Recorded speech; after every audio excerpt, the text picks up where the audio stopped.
Morning. How we doing? Number one chill spot in the building.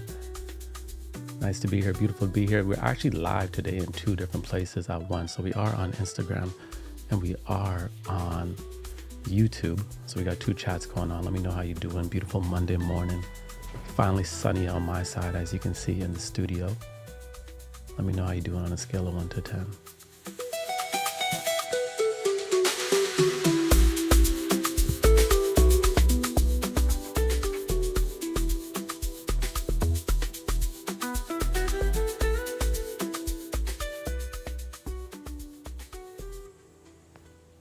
Who do we have? We have Claddy here. We have Denisha. We have Lady Rose. Shout out to Lady Rose. We got Ty Groovy. Let me see what's going on over on Instagram too. We have CWC. It's a hard name to say. We got Jolly Spotify, who's a 25 out of 10. Got the good energy. I'm loving that 100%. We got a lot. We got Portugal in the building as well. Yes, the podcasts are back actually, Monday to Friday. So I post those every day about 5 a.m. Eastern time, 2 a.m. Pacific time. So it's there in the morning as soon as you need it. You understand? Beautiful Monday. We're in the 3rd week of 2025. So far, 2025 is booming. It's been very consistent. You understand? We've been feeling good, feeling blessed and highly favored, keeping the vibes alive. Lady Rose is a 4, Claddy's a 10. Claddy's on high vibe. Shout out to Claddy. We got life as currency.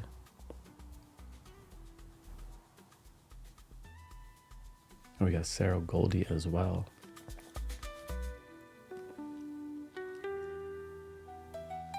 Let me know where you at in the world as well. I see we have Ethiopia here. I see we have New Zealand. So we have Barbados. Damn, we global. I see we got South Africa. I just saw that they named Cape Town the best city in the world. So shout out to Cape Town. We got Comcast in the building. Shout out to all the TikTok creators that got their TikTok back in America. Y'all were gone for like 30 minutes. But glad y'all back. Glad y'all got your stuff going on. We got my brother Arki Condola lying out his teeth saying he's from Jamaica. But really he's from Jalandhar. He's from Jalandhar and he's from Surrey. Can't fool me, brethren. We got South Florida as well. We got London. We got Wyoming. Man, we global. We super global today. That's insane. We global. How we feeling? We got Germany. I'm still coming over a little bit of a winter flu here. We got Cali. We got oh my God. We got South. What's SF? Oh, San Francisco. Okay. I see you.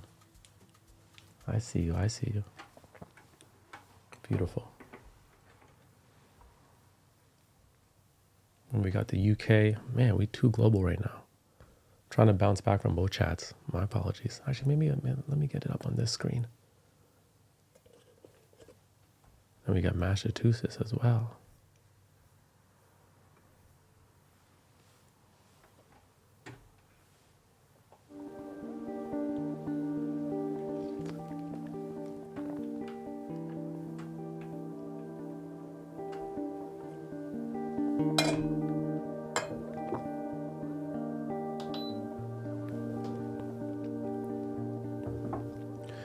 So I kind of got some good news, actually.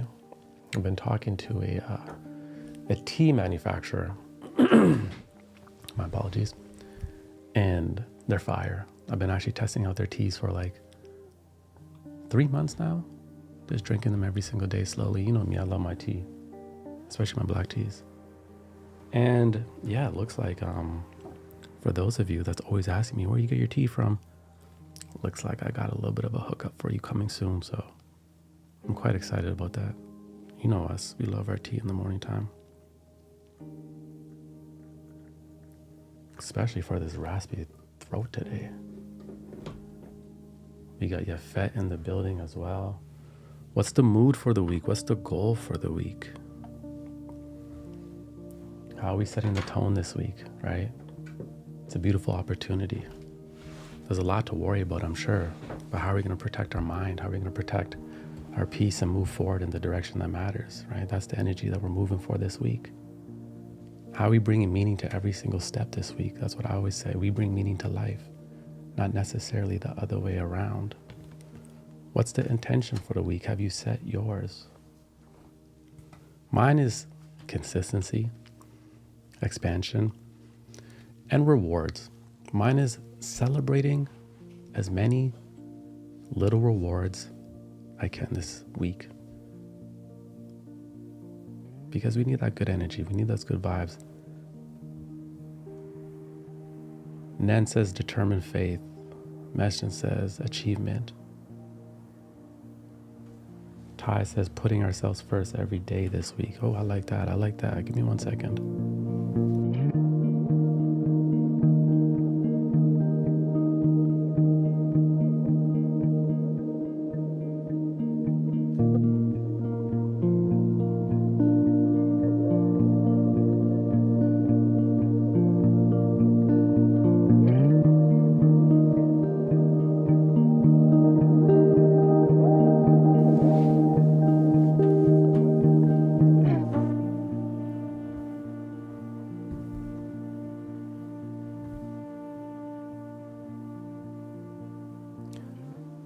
Carly says school's starting back up.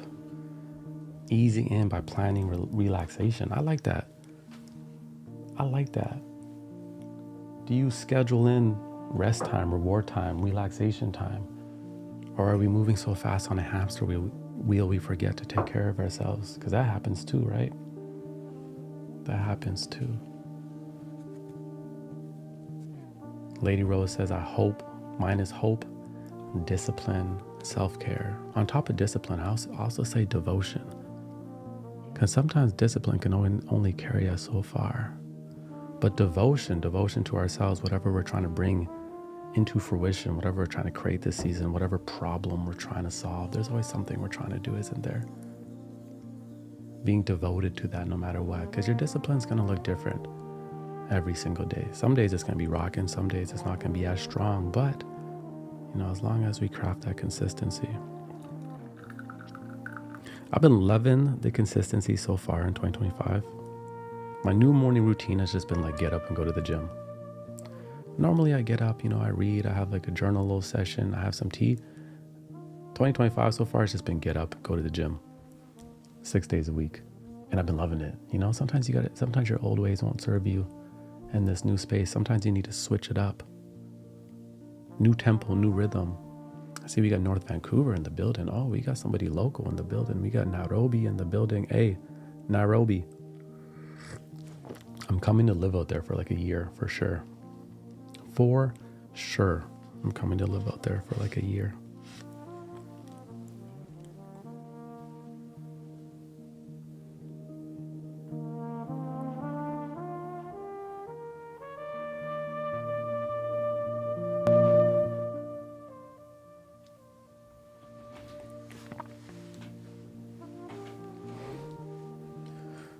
Carly says, I'm curious how you plan your opal blocks. I haven't quite figured out what blocks work for me. Okay, yeah, let's do that. Because one of the most important things this year is obviously going to be focused. And about 2 years ago, I made a pact with myself. I told myself, if I can't stay focused and like have a healthy relationship with social media, then I don't get to be a creator. Because I'm not going to allow the very thing I like to do to be also the very thing that like destroys my dopamine receptors or like destroys me in itself, right? Causes me to compare myself or lose focus, or you know what I mean? Like when you're scrolling all day, every day, or you just have too much screen time, nobody ever feels good. Nobody has ever felt good with 56 hours of screen time unless you were like writing a book.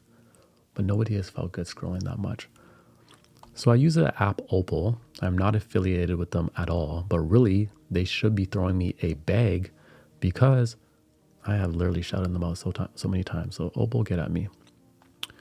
So I downloaded this app Opal, and basically it's an app blocker. But what I like about this one is I pre-schedule all my blocks and I put them on deep focus, which means I can't turn it off, right? Because the truth is you have to accept if you struggle with social media or screen time that like you're just not disciplined enough 24/7 to not check your phone. And that's okay. They spent millions, maybe billions of dollars figuring out how to keep us on these devices. So like, don't try to outsmart the machine if the machine has invested millions of dollars to outsmart you. Instead, accept you struggle and now create boundaries and barriers around it.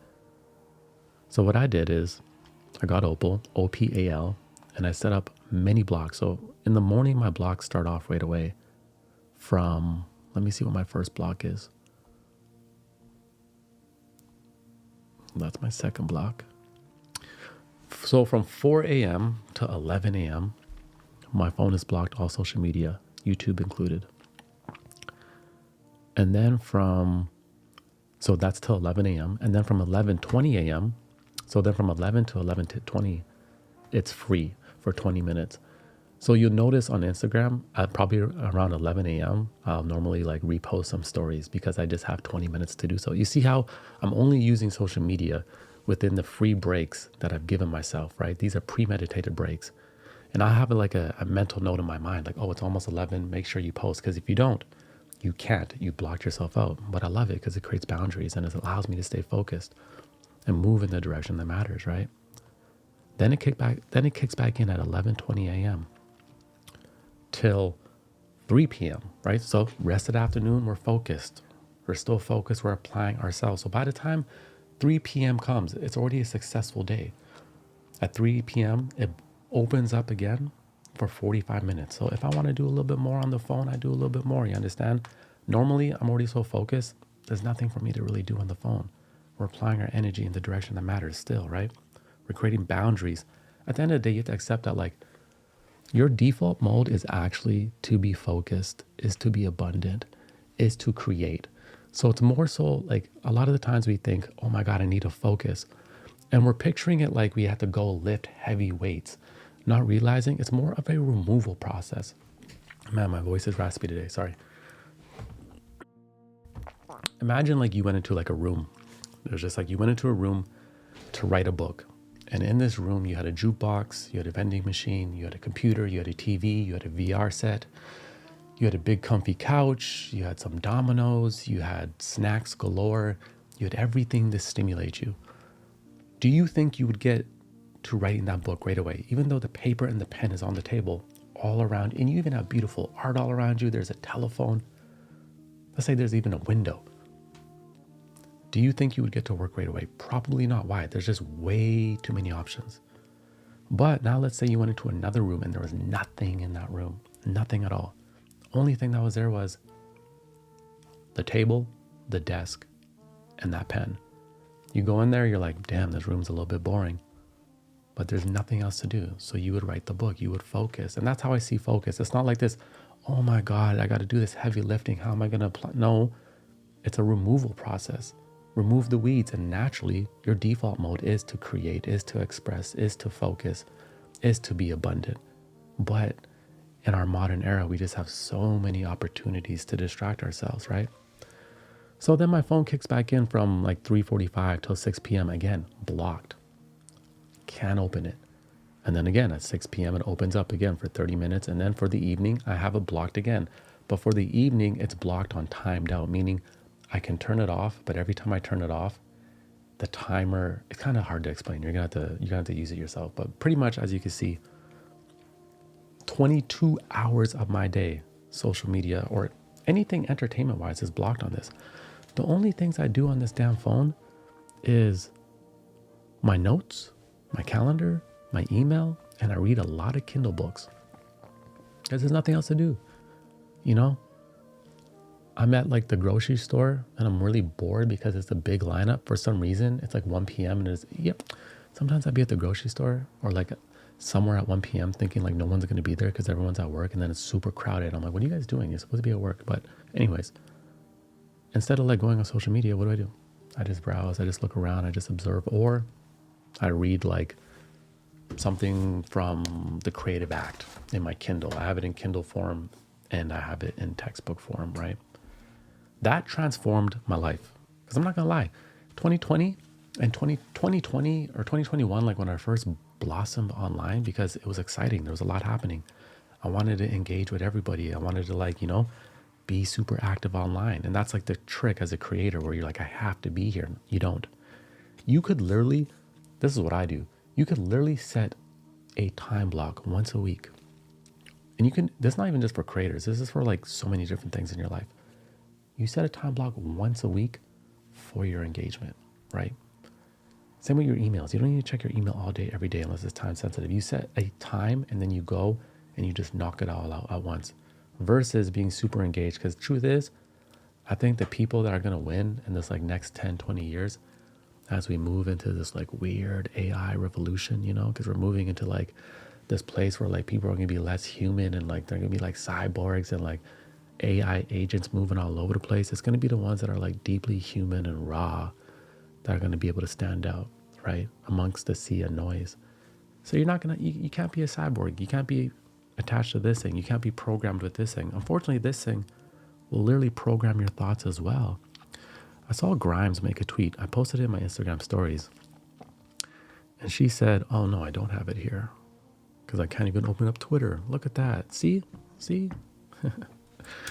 But she was talking, let me pull it up on my computer.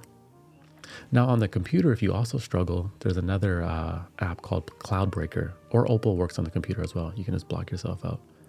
But the computer is not really a distraction for me. So what I loved about this one tweet, because it was so true, as I think this should be something we really focus on, is one, digital hygiene, right? Digital hygiene is so important this year. Cognitive security, practice thinking, individual thinking, right? Individual thinking, retaining our dopamine. So like a lot of us have burnt our dopamine receptors. And I remember like 2 years ago, I tried to read a book. I remember like 2 years ago, I tried to watch like a Netflix movie and I was like, this feels long. I was like, why does this feel so long? I'm like, well, that's what happens when you watch 7-second videos, 200 of them in an hour, right? So it's like you literally have to reclaim your mind so you can apply it in the direction that matters and we can create the life that we want to live. Because at the end of the day, everybody is so capable and has so many beautiful abilities and gifts and everything like that. And it's like, if you could just lock in, and I know a lot of us are already locking in, but if we could just lock in for a beautiful 6 months, transform your life, right? A lot of us think like, oh man, it's going to take 5 years to change my life. It may, or it could take 6 months as well.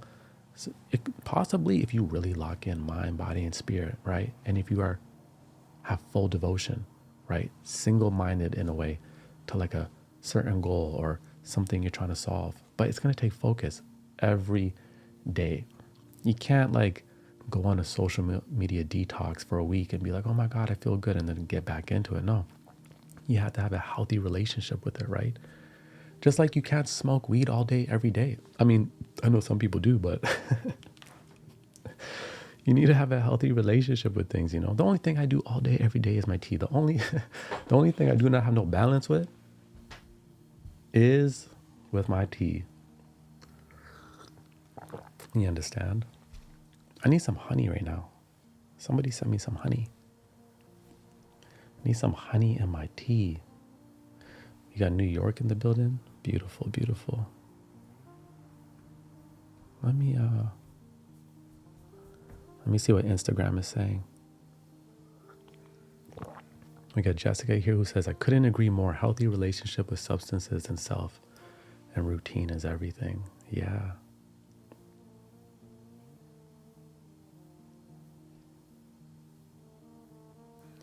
Nobody Sisu says your content just kickstarted my biggest healing journey. Oh, I'm so glad. You know, what we focus on is creating content that can assist your life, not take from it. I actually have this concept that I want to do a Substack article on.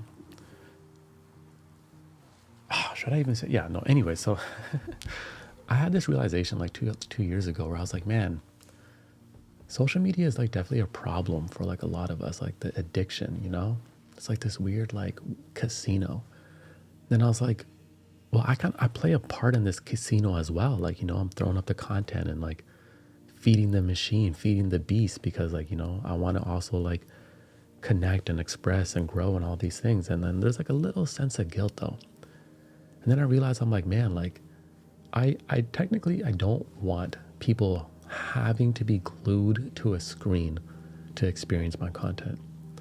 You know, like I don't want to have to hook them with like the fanciest edits that are just like, tickling their dopamine receptors, and just because I can do that.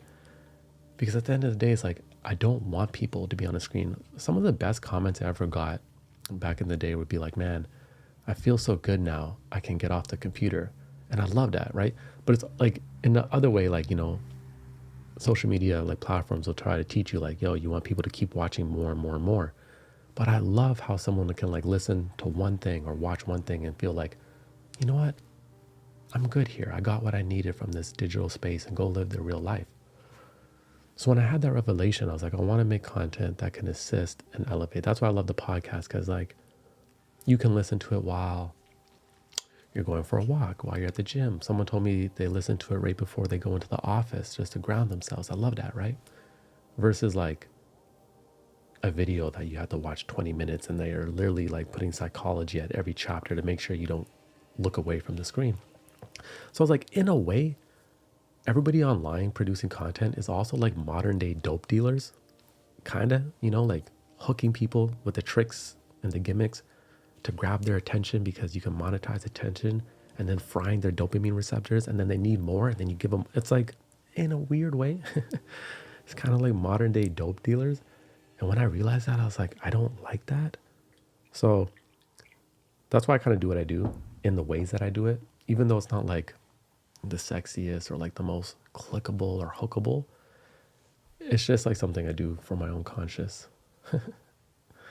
Someone said buy. No, we're not representing any meme coins. So the person who's doing that, you're getting the boot right now. I gotta ban you. No. Nobody go take crypto advice in these chats right now, okay? There's a lot of scammers out there.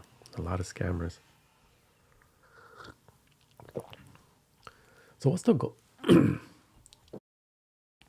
Man, I apologize. I'm quite raspy today. I mean, need to be having more honey, More honey.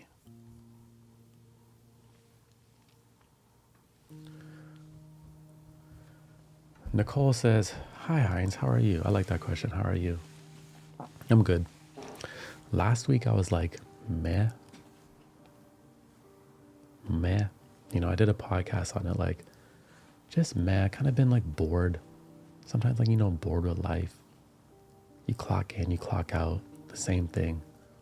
But then I realized, I'm like, sometimes when we're like in those spaces where like we want more and want to do more, but like we feel like we can't just because of our current situations, really we're like in a beautiful cocoon, preparing ourselves. You understand? Just like a butterfly, it flaps out and then it flies away and soars.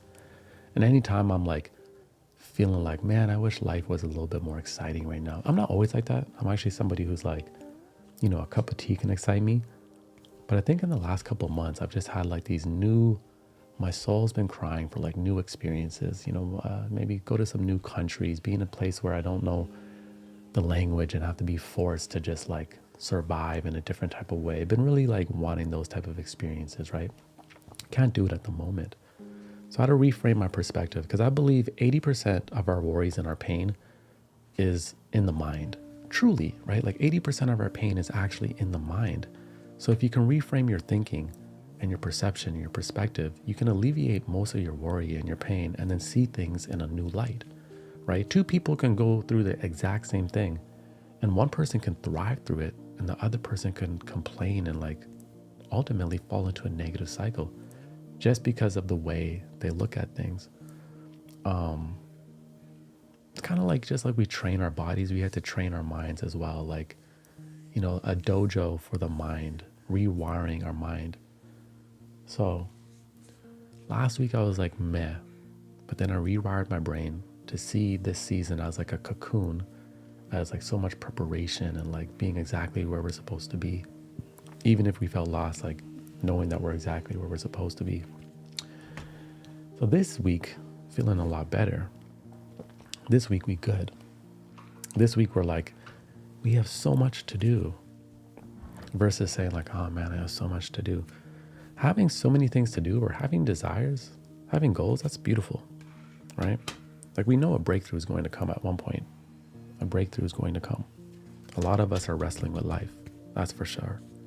A lot of us are wrestling with life, which is beautiful. You have to realize that. When you're wrestling with life, it means you care about life, right? You care. You're trying to make it work. You're trying to solve problems. You're trying to figure things out. You're wrestling with yourself in the mind. It's beautiful. And clarity often arrives after we are wrestling with, how do you achieve clarity?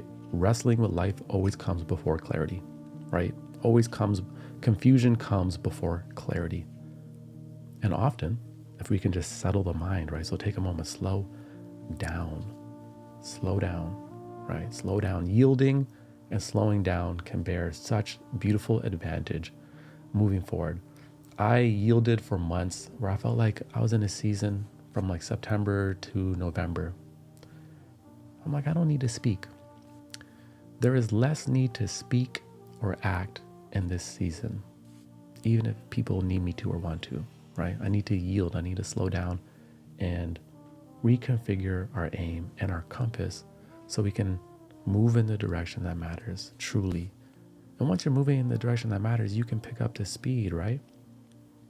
So we're taking moments and we're breathing into these moments. I actually have some new meditations I'm working on that I'm quite excited about. I've been making a lot of music. And I have some cool projects coming up. I'm very excited. I'm also going to be needing some help, I realize.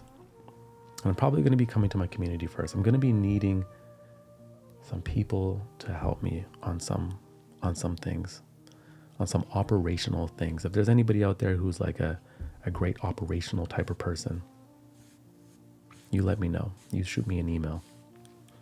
You know what I'm saying? I always like to come to the community first. Something I always like to remind myself in the reminder deck is I can't doesn't mean I won't. Meaning if you can't do something right now, doesn't mean that you won't, right? Doesn't mean that you won't next year or 2 years from now, right? There may just be limitations. And at the same time, I've always realized for myself that limitations are so beautiful. They're not here to stop you, but guide you, mold you. You may not have the ability to accomplish the grand picture, the grand dream, be in the position you desire today, but I can't doesn't mean I won't, right? All it means is you have to be patient. You have to plan, you have to prepare. Because proper preparation, when I look at the chat, that's funny. Proper preparation prevents poor performance, It's beautiful.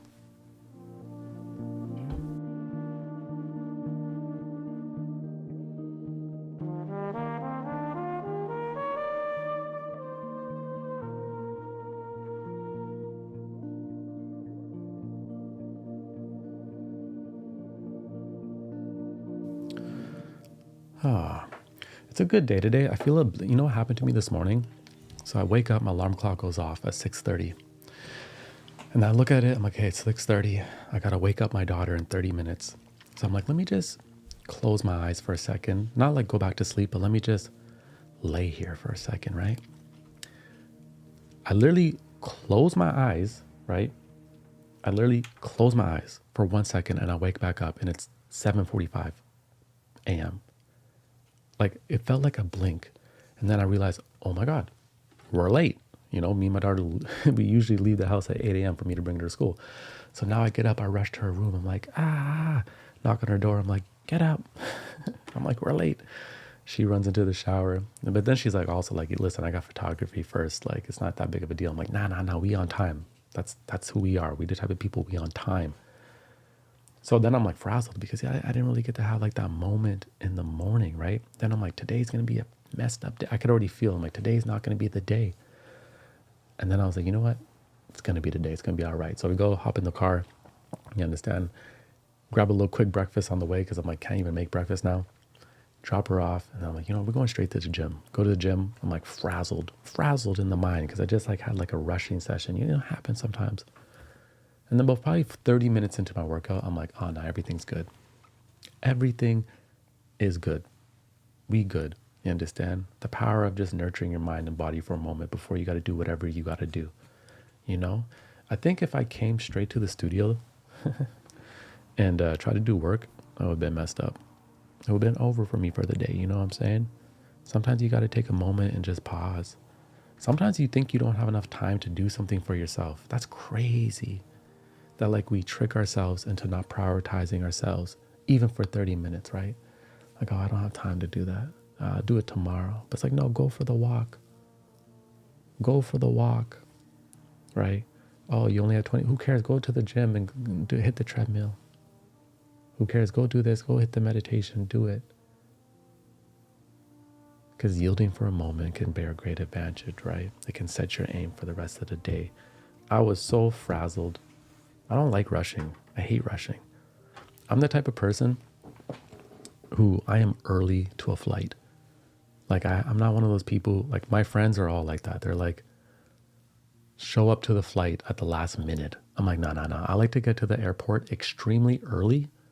And then I'm going to find a nice little corner to pull up at, plug in my computer, or I'm going to go to a lounge and eat and relax. I don't care if I'm 3 hours early in the airport. I'd rather be 3 hours early. You know what I'm saying? I do not like rushing in life. Why? Why rush? There's no need to rush. A rushful spirit ends up being a foolish spirit over time, right? You miss the gray area and the nuance and the beauty of life. You forget why you're here. You forget to breathe. You worry too much. When really it's like, why are you in a rush? You know, where are you trying to go? You know, a lot of us are like telling ourselves, I'll be happy when, but it's like, really, I'll be happy while. Like you say, I'll be happy when, if you're a creator, I have 100,000 followers. No, I'll be happy while I am creating a beautiful community, right? That's how you frame it. I'll be happy. What I always say is like, man, I'll be happy when I get to go live in Tokyo for it. No, I'll be happy while I am building to go live in Tokyo for a year and me and my daughter go hang out there for a year. I'll be happy while, right? So let's enjoy learning Japanese right now. You may be like, I'll be happy when I buy a house. No, I'll be happy while building towards that, right? The dojo for the mind. JP Prodigy says, I'm early every time. Nicole says same, bro. My friends, if I travel with my friends, they get annoyed with me, right? Because they're like, I'm like, yo, we got to go to the airport. They're like, nah, man, the airport leaves in like 3 hours. I'm like, no. We have to go right now. We have to go right now. I'm not rushing, you know? And I already do early check-in. You know what I'm saying? I'm on time. I am somebody who is on time always. And being on time to me is being early, you know? And as somebody who's on time and early, it's very annoying that most of my friends are not like that. You know what I'm saying? We got the reminder deck. I know a lot of people have been asking me about the reminder deck, that when will it be back in stock? So I'm currently just trying to find a new warehouse to ship out of. So that's why we're not selling them at the moment. I actually have a bunch, but I need to find a new warehouse to ship them out of. So that's why. And I need a little bit more tea. 1 second.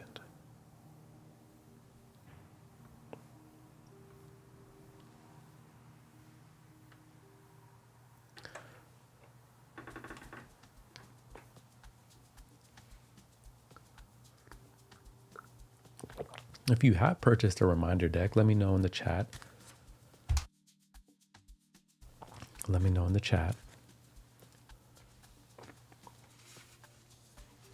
We love doing the physical products. I wish I could produce them faster.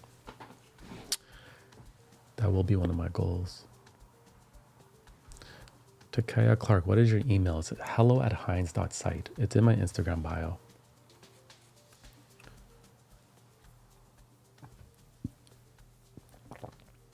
Let's see what Instagram is saying. We got to show some love to Instagram. We got Rocket here from Instagram who says, oh, yes. You must have listened to the podcast. Thank you, Rocket.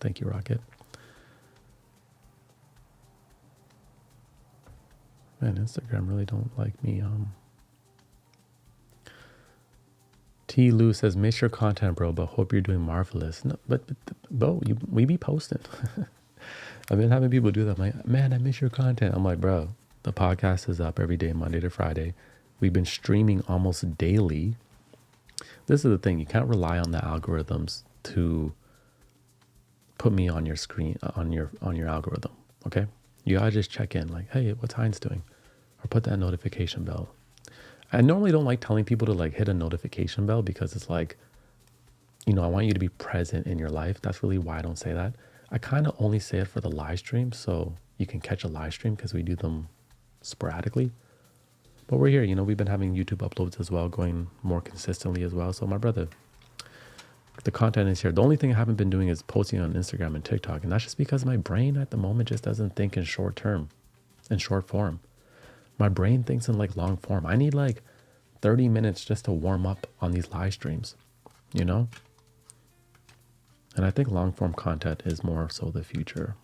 We're building a vibe over here. We're building a nice little tribe. But thank you so much.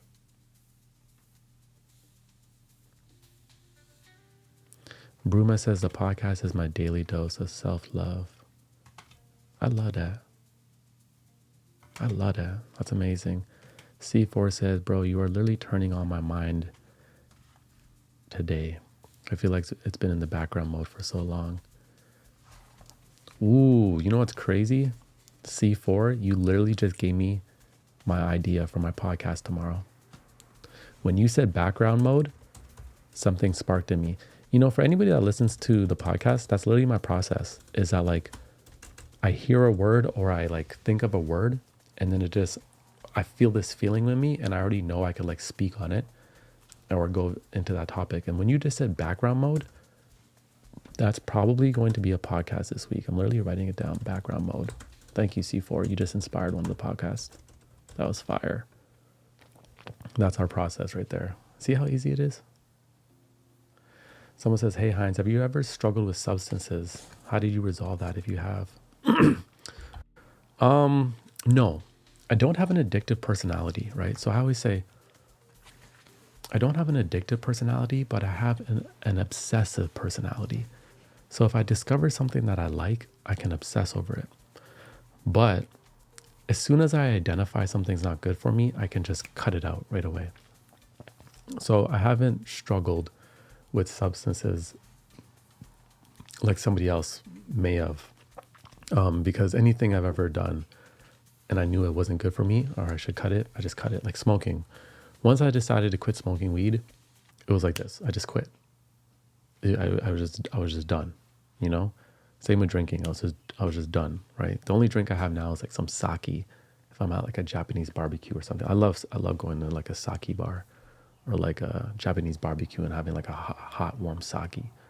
But when I decided to quit drinking and smoking, it was like, because I don't have an addictive personality. So you have to really identify your personality and move through life like that. Like first time I went to a casino was when I was 19 years old. Here in Canada, we can go at 19. I'm not sure how it is in America. But first time I went to a casino, right? I'm like broke too. I don't really got much money, but me and my friends go. And I lose like $80 on the slot machines. And I'm cheesed. I'm choked because I probably have like $100 to my name, right? And I'm like, I have to make this money back. I can't leave here without it. So I go and I play the slot machine one more time and boom, I win $1,000. I collected that $1,000, walked out the casino and said, I will never gamble again. And I never have, because in that moment, I understood how people get addicted or become obsessed with it. And I understood the thrill out of it. And because I don't like to lose, I am somebody that doesn't like to lose. Like I will lose, I will learn from my failures, but I'm actually naturally competitive as well. Like when I was young, I was very competitive. Even I went to like an ice bath last week. It was like my first time. And there's all these other dudes in there. And I was like, man, these guys all do this every day. I'm like, I can't be the first one to get out the ice. So in my mind, I'm already like, I am not being the first, I'm just naturally competitive like that. So when I walked out of the casino, I was like, I'll never go back. Even though I won 1,000, even though I was up, I won. I was like, I will never go back. And so you have to understand your personality, because I know I like to like not lose. I know like, hey man, I'm not going to mess around with casinos because I don't want to lose money. And if I'm losing money, I'm just going to win it back. So that could become a negative cycle. If you have an addictive personality, then you shouldn't just mess with certain things. right? Or if you're easily influenced, you know that you shouldn't step into environments where people can pressure you socially, right? One of the, what I always say is I don't really demonize anything. Like I think, we have free will, freedom of choice, but you want to make sure that you're doing things from actually freedom of choice and not being a slave to that thing. Do you know what I mean? Like if you have a drink, it's because you're like, you know what, I want to have a drink right now. Not because like you're in an environment and everyone else is drinking and you feel like you have to, or you feel like you need a drink so you can speak up, or you feel like you need to drink because you're sad and that becomes a cycle, right? Things can have more power, or once you identify something has more power over you than you have over it, then you know it's a problem and you have to just completely remove it until you can reclaim that power. And you have to understand that, can you even dance with that thing moving forward, right? Like somebody who goes through like AAA, is that AAA, is AAA or whatever it's called? Like someone who abuses alcohol, right? And they go through sobriety, they never go back to drinking. Why? They understand themselves. They understand they can't even dance with it. They can't even have a moderate relationship with it. So you have to be like very truthful with yourself if you have an addictive personality. Me, I have an obsessive one. That's why I can like get good at things like creating or like video. Like I got good at video very fast because I was just obsessed, right? Like 10, 12 hours a day. Like I'll just obsess over something I'm curious in. So it's a good thing and it's a bad thing. It's a good thing and it's a bad thing. Spoken Barn said, I think the same way when I do ice baths. Okay. So I'm not a crazy person. That's good to know. That's good to know.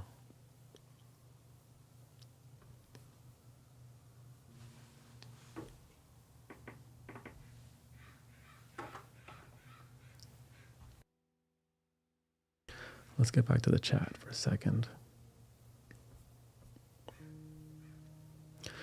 Yeah. And then, so I'll share like my little experience, like when I quit drinking, right? Because when I quit drinking, I was never somebody who like, like drank all the time or like after work wanted to crack open a beer. I was more of like a social drinker. And I was more of a social drinker through pressure, feeling like because I was like quiet and more shy. And like the thing is, when you're shy, it doesn't mean you're not confident. I had a lot of confidence. I just didn't know how to fully exude it yet, right? That's the thing that people get confused about, people who are quiet and shy, like they're insecure. But it's not really true. You're just like figuring out how to embody and express yourself. So I would drink back in the day, basically to like maintain myself in social settings. Like if I'm at the club or if everyone's drinking, because everyone's on like a higher energy now, I'm like, I need to somehow be able to match that energy. So I realized actually that the social drinking had power over me, that like I would go to these environments not even wanting to drink and then leave tipsy. And I'm like, I don't like that. I don't like that. So when I quit, I think I went out maybe like a couple months later, and then I'm thinking like, okay, I quit, whatever. And then I ended up drinking. So I was like, oh, wow, I don't have power over this thing at the moment, right? Like even just one drink to me was a fail. So then I didn't go into like an environment like that for like probably 18 months, right? After that, I went to that environment and there was no desire in me to have a drink. People were trying to offer me drinks. People would give me a drink because in my city, like a lot of people know me. So they'd be like, if I walk in the club, sometimes the DJ would be like, hey, Mr. HINDZ. And then like someone would give me a drink. I'll get the drink and go like this, throw it over my shoulder. Even if like, you know what I'm saying? Like there was no desire. And that was the moment where I realized, oh, I'm in the driver's seat now, right? I'm in the driver's seat. And that was 10 years ago. And since then, I've been good. I have no desire to drink, right? But there was a time where I would feel pressured to drink and I hated that feeling and it had a control over me. And then once you're able to like reconfigure and rewire some of these vices, then you really identify your power and you can feel your power even more and realize that you are in control and you have a lot of power. Now nothing can really like, sway you because you're rooted in your own energy and you're comfortable in your own energy. It's nice when you can remove like everything that sways you and just like sit with yourself. That's a beautiful place to be. That's where you see yourself. Like I think even smoking weed like is cool because it's like it can like really offer a lot of self-reflection, but then it can also offer a lot of brain fog, right? Like every time you feel anxiety or you're uncomfortable, You got your little vape pen and you're like, you know what I'm saying? So you don't get to like really sit with a lot of your emotions sometimes or your thoughts because you're just numbing yourself. That's my personal POV, right? So you develop a habit of escaping yourself and then question why you're struggling to believe in yourself. Well, you're escaping yourself. You need to sit with yourself a little bit more, right? Some seasons is going to be like that. Some seasons you're going to be a little bit more isolated, but you're not isolated. You're actually sitting with yourself. You're reuniting with yourself. If you have a spiritual umbrella, you're reuniting with God, with Source, the Most High. And I just think some of these things can actually cloud your focus, cloud your vision of yourself. So, and also the other one is porn for men. I just absolutely always say, like, guys, don't watch porn. I quit that stuff 10 years ago. And that was the same thing, rewire your brain, right? It's rewiring your brain and frying your dopamine receptors and robbing you of your energy and your attention in so many ways that you don't even realize. You know what I'm saying? And to me, when I rewire my brain on that, it's been 10 years. I've never been on a porn site in 10 years. Might be actually 11 years. You reclaim a lot of energy for yourself, right? That's why I always try to tell guys, don't mess with the porn. Don't mess with the OnlyFans girls. Like, just reclaim your energy. Trust me, you're going to find so much energy within yourself, and then you're going to pour it into a business. You're going to pour it into your creativity. It's going to just pour into you, and like, that's not going to be your go-to anymore, right? Because you've really reclaimed your power. You don't need to do these type of things. So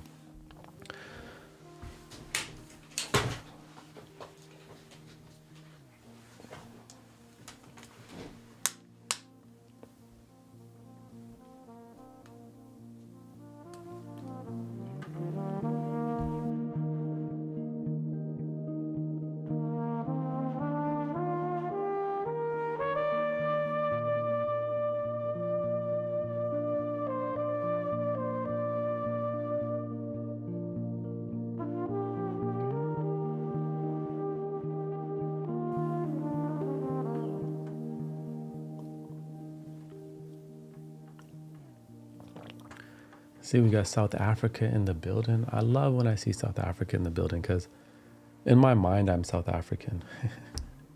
In my mind, I'm like, in my mind, I'm a lot of things. Some days I'm like South African. Some days I'm Japanese. Some days I'm Kenyan. I'm actually, in my mind, I'm Kenyan a lot. My daughter's texting me. 1 second.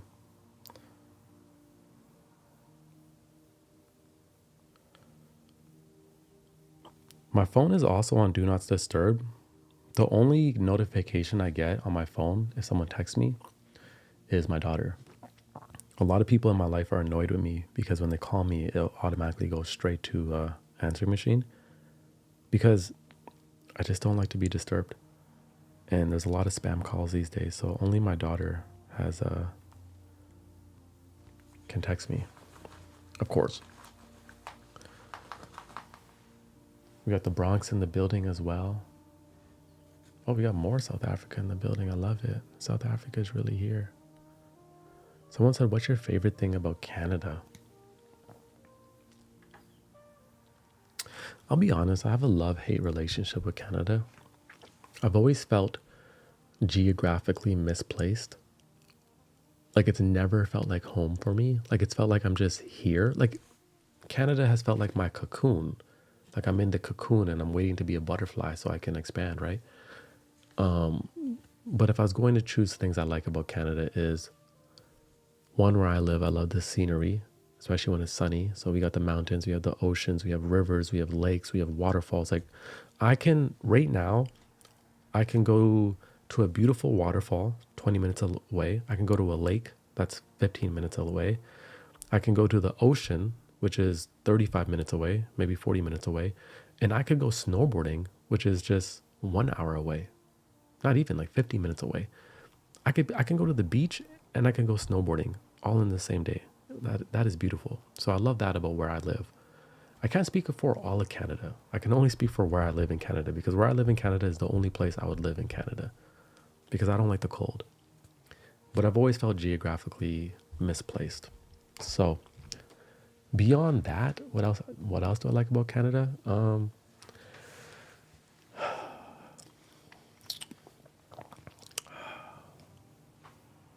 We got good sushi. We have good sushi. I like that. I don't know, to be honest. What else? It's like somewhat really safe, kind of. I mean, lately it's been getting a little bit worse, but like, I don't feel like in danger anywhere. Like, I don't feel like I have to watch my back necessarily, and I like that. So I like that as well.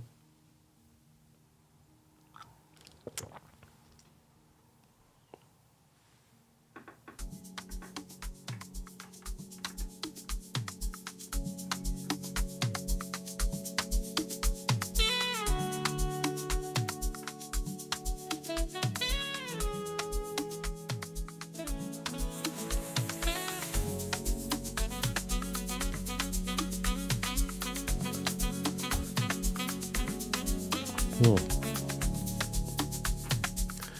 Number one chill spot in the building.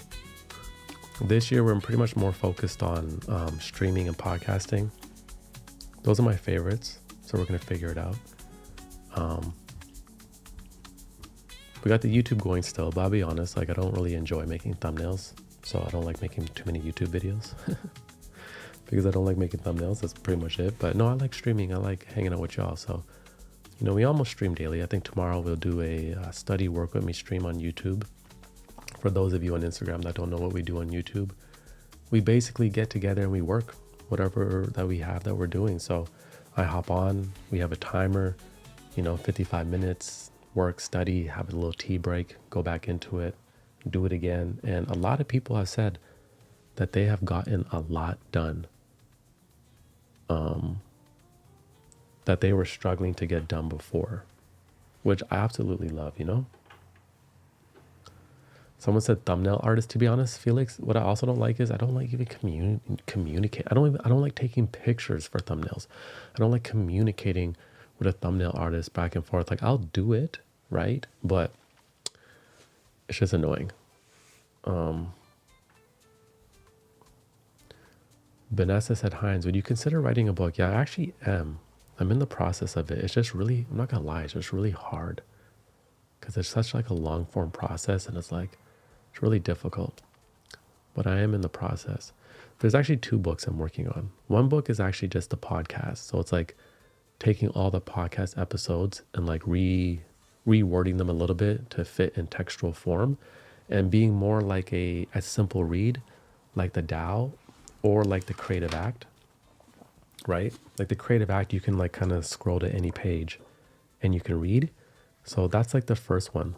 And then the other book that I've been working on is like a linear fashion book. Like you got to read it from front to back because it's more of like it's actually more of a story. I don't know when those will be done. The podcast book, to be honest, could be done by the end of the year for sure. That's not really too much of a hurdle. But the other one, the other one is a little bit harder. So yeah, definitely something we're working on. Also working on working on something else. I don't even want to say what it is. Well, I don't want to say what it is. I don't want someone to jack the idea.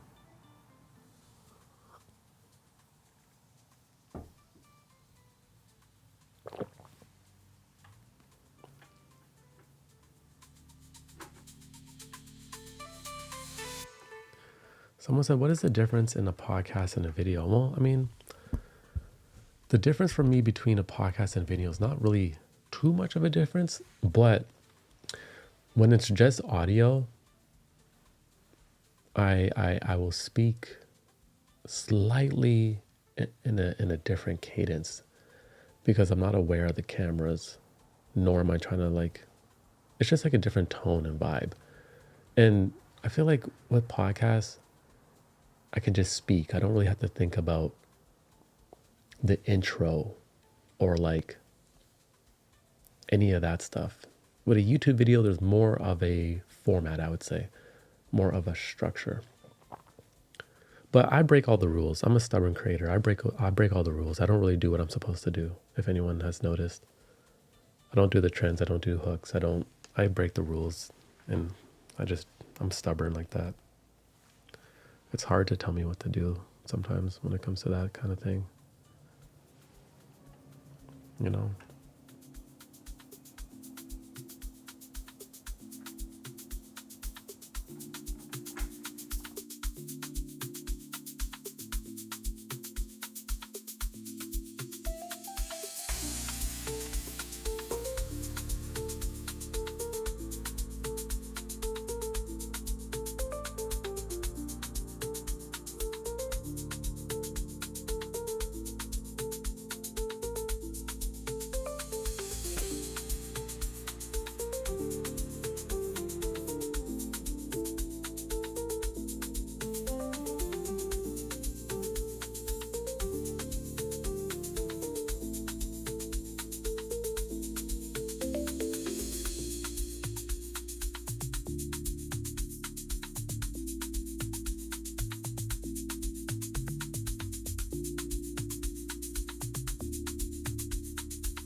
Sorry, I just gotta bless up the space one time.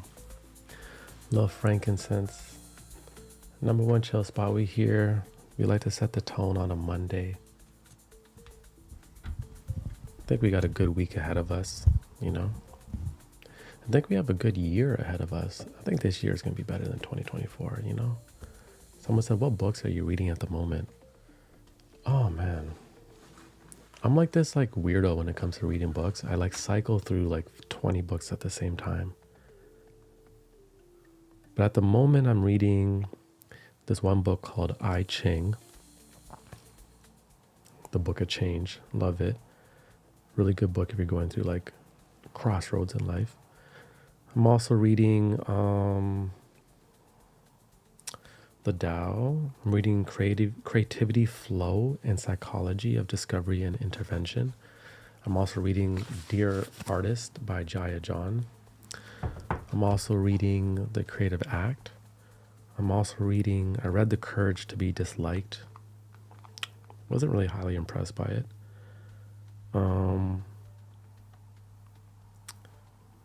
Reading a little bit of the Gita, reading a little bit of the Bible. I was reading a little bit of Meditations by Marcus Aurelius, but like the modern English version.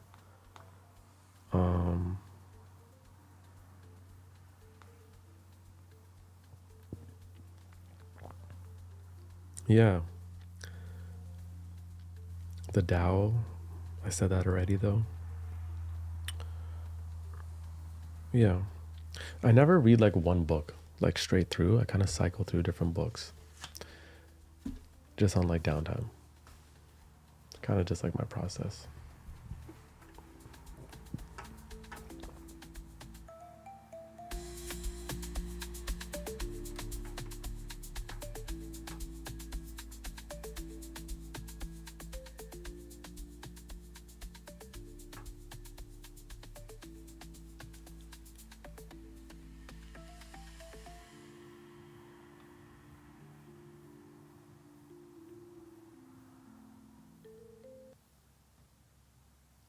Oh, wow. So it just kicked me off of live on Instagram because they only have an hour limit. That's whack. Wow, that's super whack. So it's just us now, YouTube. Wow. Why would Instagram have an hour limit? That's wild. That's so silly. That's so silly. Yo, Mark Zuckerberg be a weirdo sometimes. That guy's a weirdo. Guy's a weirdo.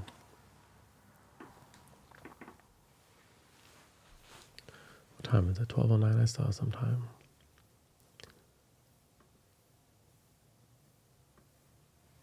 Still have some time.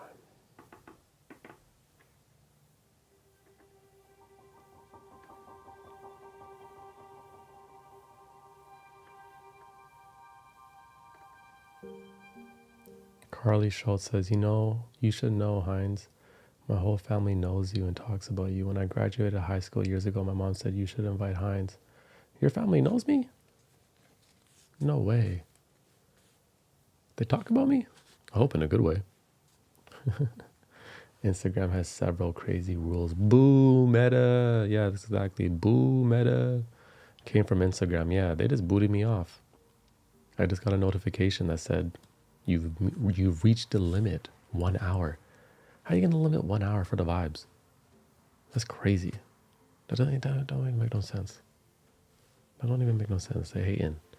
That's why, because I wanted to stream more into Instagram. So maybe I'm just going to have to tell people from Instagram, hey, right before it hits 1 hour, head over to YouTube. Because there was like 150 people over there. So you know how we're doing.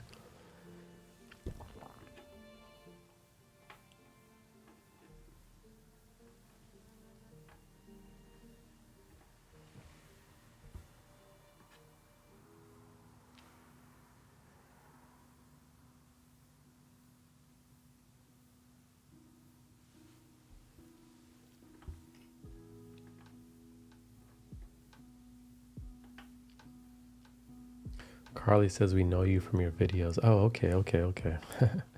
I thought for a second like maybe I like went to school with someone in your family or something like that.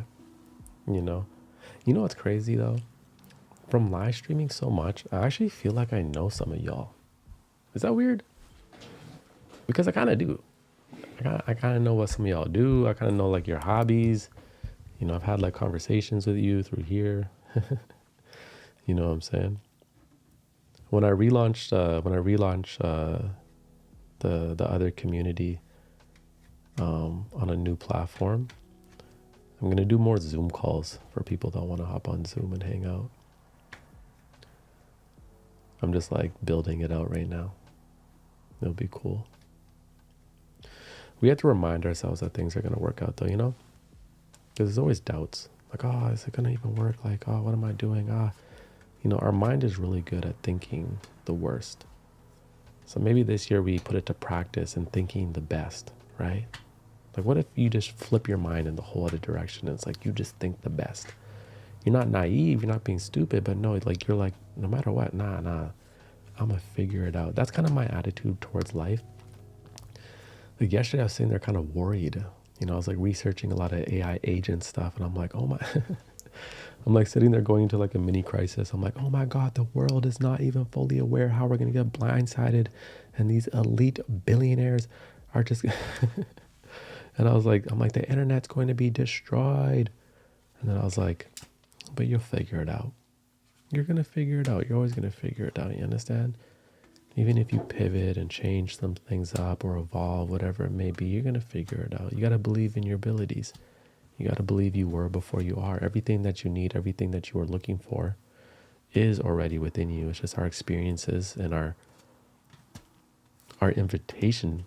Our invitation allows us to unlock those inner gifts, right? Like the strength, the courage, the resilience. I did a podcast this morning on about consistent L's. Like when you go through a season where you feel like nothing's been working out, and it's almost as if you're just holding L after L after L. And obviously like an L means a loss, right? And that happens sometimes, like you're trying your hardest, but life isn't really working out. It just happens, like you're putting in the work, but you're not really seeing the results. Maybe you're going on dates and you're just meeting loser after loser after loser, but really you probably have great standards and that's a beautiful thing. And I think sometimes because we measure our value so much on the materials or like the external rewards, that I was thinking about how in those seasons where we feel like we're hitting loss after loss after loss, that we really have to reconfigure our compass and ask ourselves, well, is there any internal wins that I'm experiencing? Like through a season where let's say you're a creator and you're like trying to grow a community and you're making videos and you're consistent, but like nothing's getting over 50 views and you're just feeling defeated. But you could actually turn that compass inwards and be like, but I'm crafting resilience. I may not have the 50,000 followers to celebrate, but I'm crafting resilience and I'm becoming more creative, right? Often we just measure ourselves by our external validations.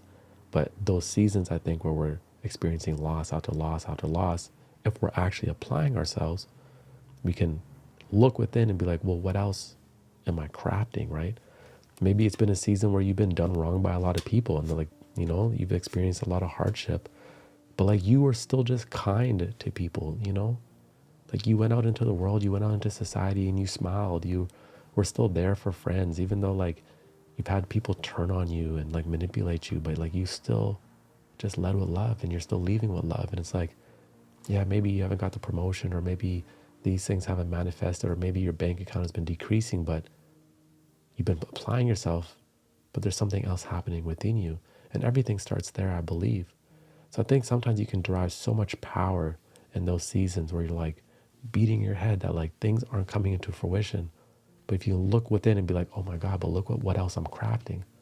And then you can see that you're having inner wins, the ends within. And then I think that's where you can get your motivation back and like continue to move forward.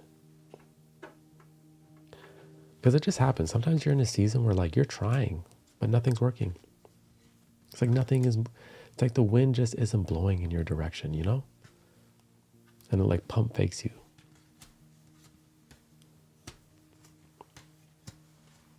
It's like, what if you valued being kind and like resilient or compassionate just as much as you valued making money and looking good, right?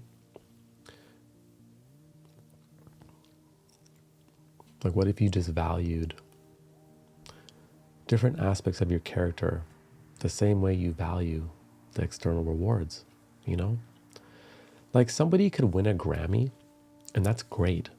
That's a sign of their hard work, creativity, and dedication. But on the way to winning that Grammy, they could be an absolute jerk to everybody in their path, So just because you have a Grammy doesn't mean it doesn't reveal all of your character. It just reveals a tiny fraction. Unfortunately, we live in a world that only worships the external rewards, and often the fruits of your spirit get overshadowed. The world may overshadow those things, but we can't overshadow those things. A lot of us, we're crafting such beautiful things within ourselves. You know what I mean? Some of us have very giving spirit. Some of us don't have a lot and we still give. You know what I'm saying? You should celebrate that, celebrate that, celebrate that. That's an inner win. That's a W. Yeah, maybe, school hasn't been working out. At least if you've been trying your hardest, it hasn't been working out, but within other things have been happening.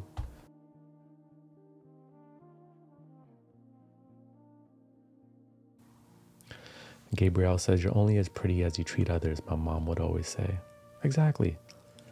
And I had to do that to myself the other day, If I was in worry about certain things, or I was like, thinking I hit this L and hit this L and hit this L. And then I was like, reframe. And then I was like, seeing different things I crafted in this season or just in the past 10 years. And I was like, why don't you celebrate those things more, you jerk? Don't tie your value to everything in this world, because your validation is only as far as you set it apart for yourself, right? So if your validation is obviously in the opinions of others, then we're always going to be chasing it. If your validation is in the rewards, then no reward will ever be good enough. Because the truth is, let's say even if you're a creator, you start off with 0 followers and you just wish for 1,000. But then once you get 1,000, you just wish for 10,000. Then once you get 10,000, you just wish for 25,000. Then you get 25,000, then you want 50, right? Then you get 50, then you want 100K, then you want 500K, right? And it keeps going. Same thing with views. You could be a creator who's used to getting 100,000 views, right? And then let's say you start getting 50,000 views. You're like, oh my God, this is horrible. But there was a time where you only got 500 views. There was a time you would have celebrated getting 50,000 views or 10,000 views, right? But because, our reward systems have been rewired and configured for more and more and more, then we're often just chasing those metrics and tying our value to those things, not realizing that there's so much else that we're crafting as well. There's an internal and an external world. And I think the external world blossoms better from a beautiful internal world, right? Like a beautiful inner garden. So it's how you going to win if you ain't right within? That's what Lauryn Hill said, right? So at the end of the day, I think some seasons, if you've been experiencing a lot of L's, like in the external world, well, maybe it's just a season where you're really harnessing what is within and celebrating those things just as much. Like celebrate the fact that you become more patient, just as you would celebrate getting a promotion in a job, right? Celebrate the fact that you've been resilient just as hard as you would celebrate if you're a creator getting 100,000 followers in a month or $100,000 in 6 months, in 3 months, in 4 months, I don't know. In a year, I don't know, right? Like celebrate your internal wins just as much or even more, really more, as those external rewards.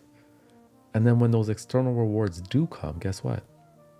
The beautiful thing is we already hold our validation. We already have it because we already found it that it is within. So everything else is just a cherry on top. It's the strawberry. Again, 80% of our pain, I think, is in the mind.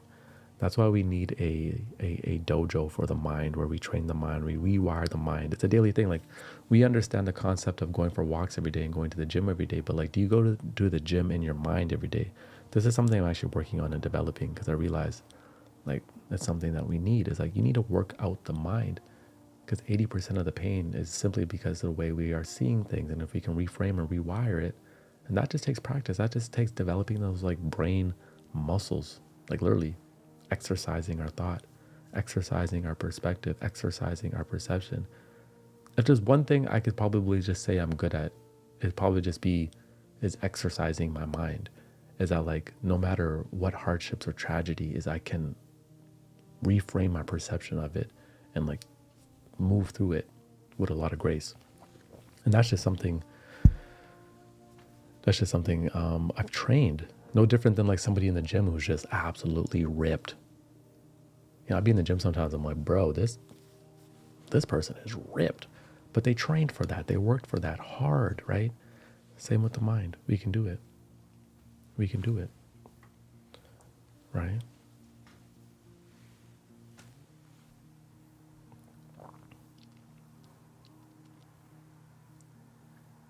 I think the problem is as well is like the world, you have to understand this. The world is not going to celebrate your compassion. The world is not going to celebrate your patience. The world is not going to celebrate how you are calm through hardship and you're not revengeful and you don't try to, the world is not going to celebrate that, right? And often we want to be celebrated from the world. And that's also why sometimes we try to achieve these other things so we can be seen and we can be heard by our peers, by our community.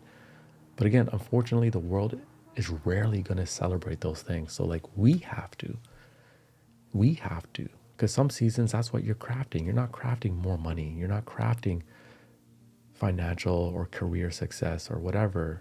You're crafting just deep internal wins. And the world will not give you the validation for those, because we just live in a world that like shiny things, right? We celebrate the people who have the most money. We celebrate the people who have the most rewards. And again, rewards and all of that is a sign of a part of someone's character, hard work, dedication, maybe an innovator, right? That's just one side of it being a human, though. There's so many sides of being a human. Again, when I was in Los Angeles back in the day and I would meet people, they would always introduce themselves like, oh, hey, I'm Sarah. I'm Beyonce's backup dancer. I'm like, I didn't ask if you were Beyonce's backup. That's great. That means you're a hard worker. I love that for you. I love that. But like, I noticed this pattern. Everyone would introduce themselves by who they know and what they've done. And I was like, oh, they're using these things to validate themselves in the moment, so the other person can look at them in a certain way. When really I'm just like, well, who are you? Because again, you could be Beyonce's backup dancer and go on a world tour, but like you could be like one of those people that goes online and just terrorizes people. You know what I'm saying? Like, right? Like have a disgusting character. And unfortunately, the world just don't celebrate some of those beautiful inner gifts, you know? Maybe we need to make that shit cool again. Like now that like, you know, like maybe that's what we gotta do. Maybe we gotta make that shit cool. You know, it's like that that person compassion, that's raw, that's cool. You understand? That's hard. Like, you know what I'm saying? Like Maybe that's what has to be twisted around versus like, oh my God, like she has 500,000 followers and did a brand deal with Elle. It's like, man, she beautiful inside and out. Hard worker, does brand deals, that's great. But you know what else is great about her? She has a giving spirit.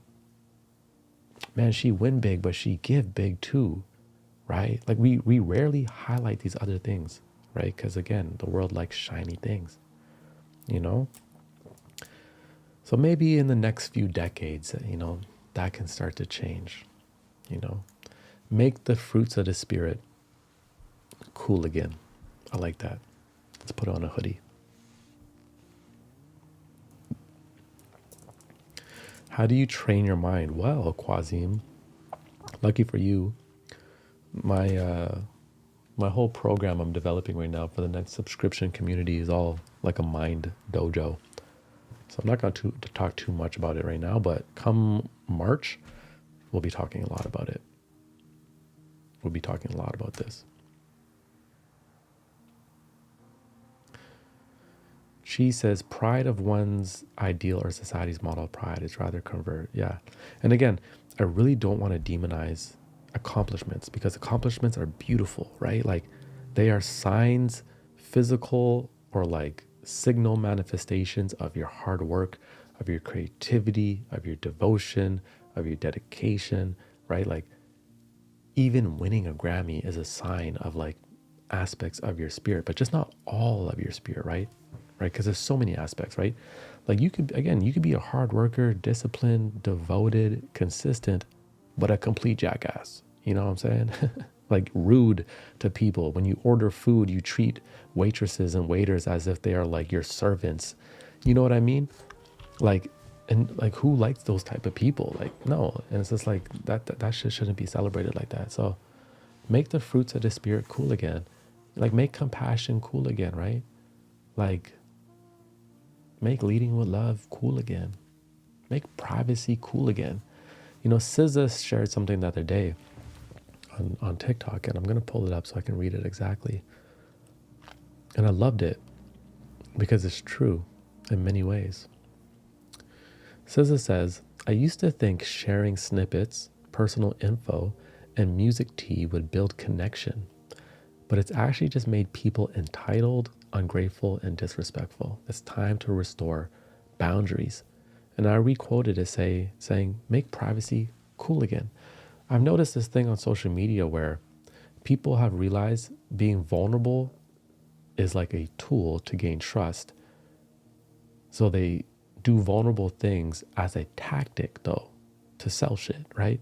Vulnerability is like something you do to release the shame and judgment of something that you've been holding on to, and you no longer are allowing that to hold you down. So you're vulnerable about it. You're sharing your story because you're sharing it from a place of power.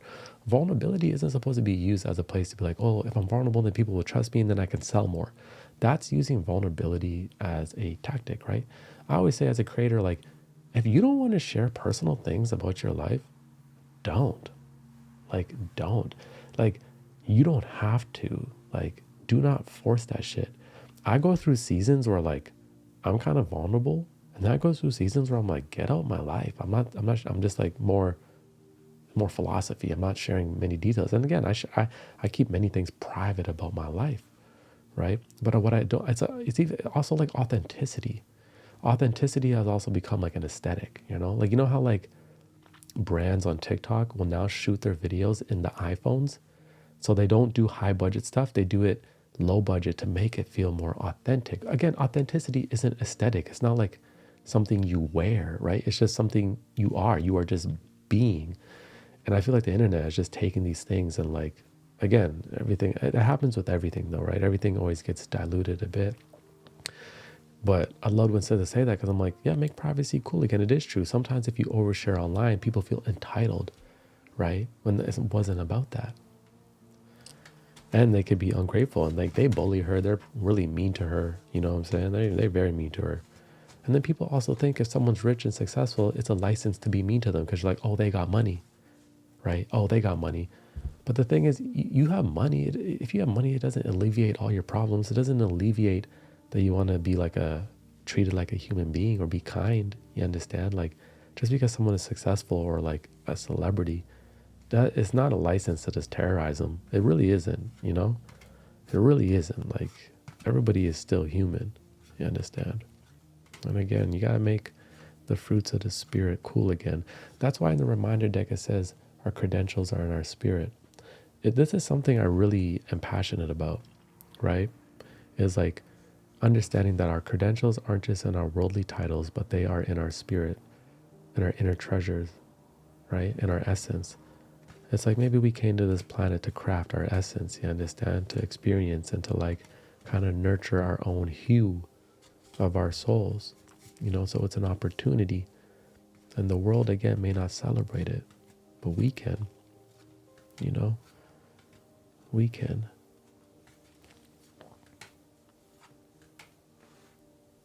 Someone says, I'm just glad the word authenticity got out. Someone says, well, I never looked at vulnerability like that.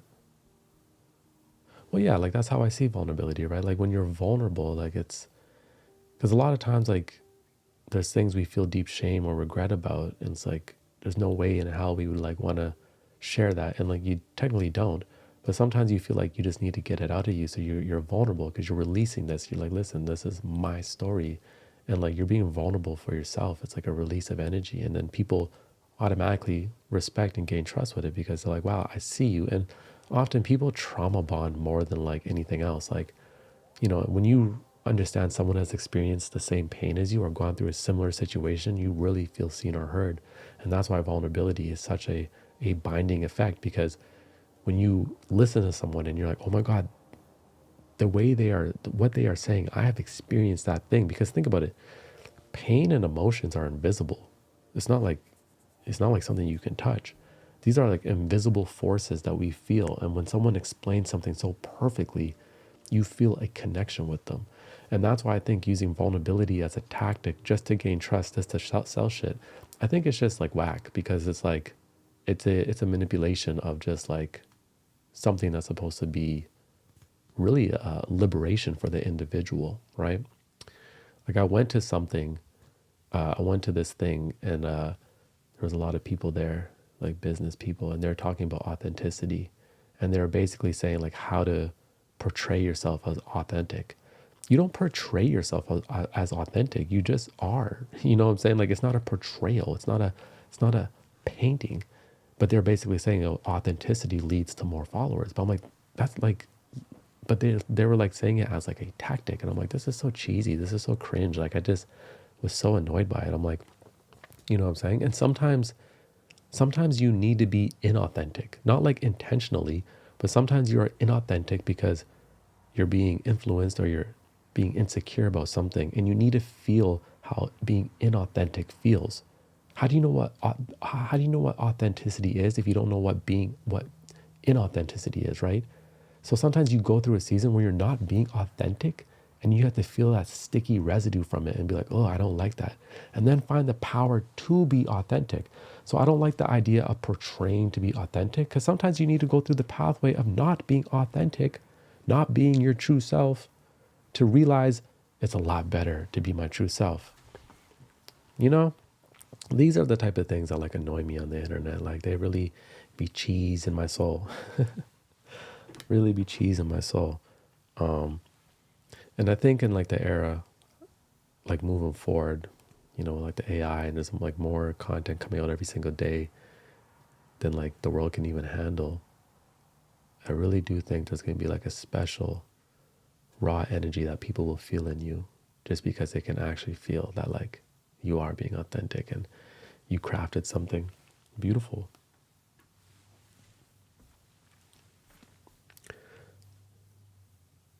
Number one chill spot.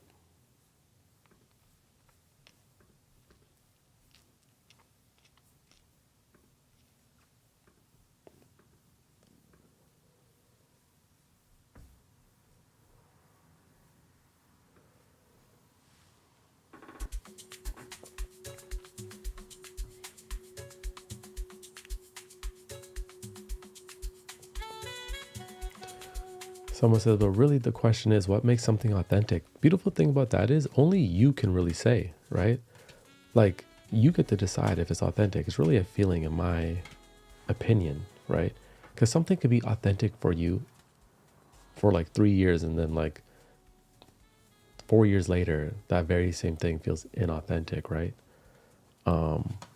I just think that people think like sharing personal things about yourself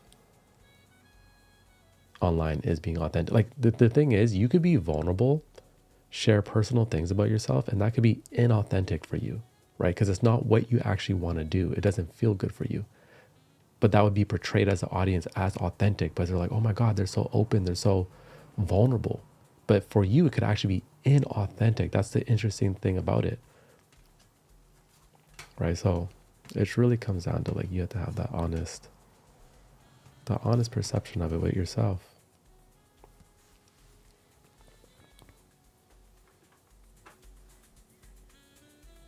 Two. Someone says, how do you deal with shame, regret, or guilt towards past vices? I don't have guilt, regret, or shame towards past vices because they are past vices. They're in the past. I would only have guilt, shame, and regret for present vices, ones that like I refuse to let go of. But if something is in the past, I have no regret.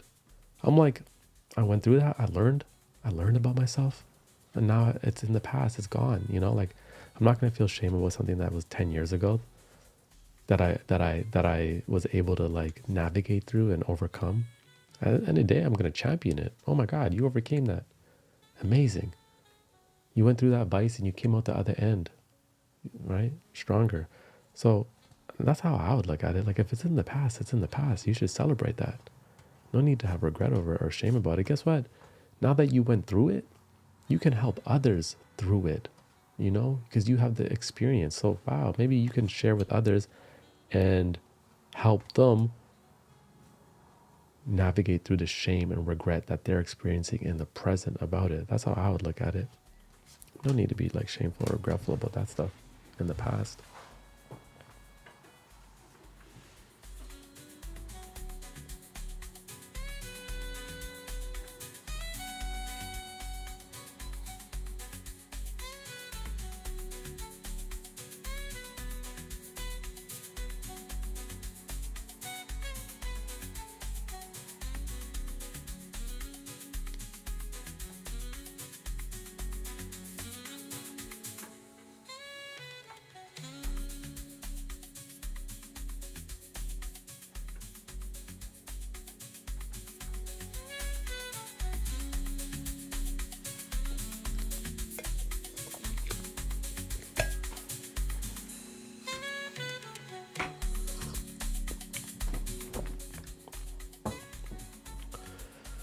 I want to start having some people call in on stream.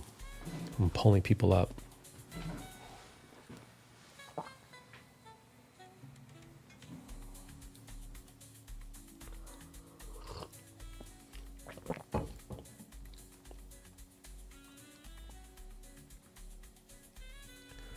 That would be fun. That would be fun.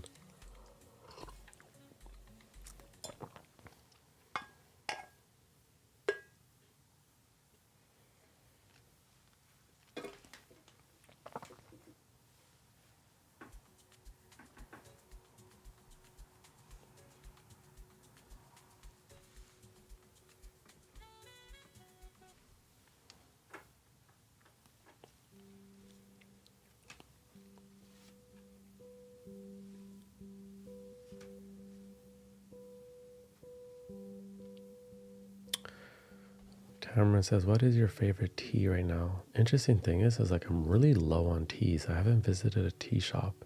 It's actually bothering me. So I've really just been drinking like a lot of green tea and like just like mango black tea. But I think if I had to pick one that I love right now is actually hojicha. Hojicha is one of my favorite teas. It's a green tea, but it's roasted, so it's like brown. Looks like a black tea, but it's actually a green tea. So I love hojicha. I actually kind of just prefer classic teas versus like, I'm not really into like fruit teas, you know, like fruit flavored teas. I'm not really into those. I'm really into like, you know, like the classics, like, you know, the Chinese teas, like.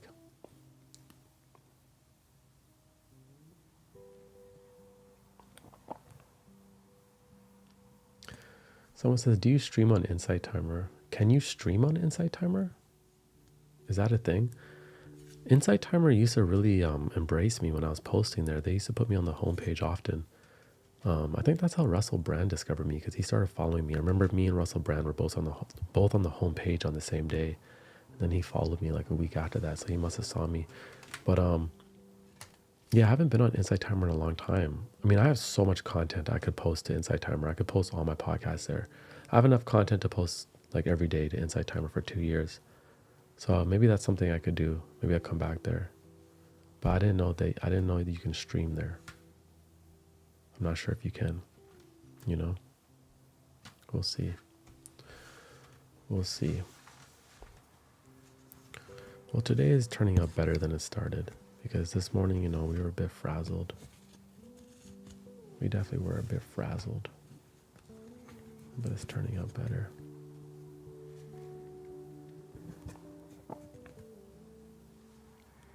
Nick says, just restocked on some silver needle and yin hao jasmine.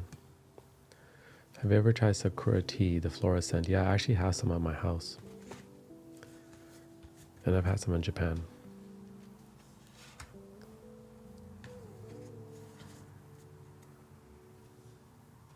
Oh wow, Insight Timer, you can go live events.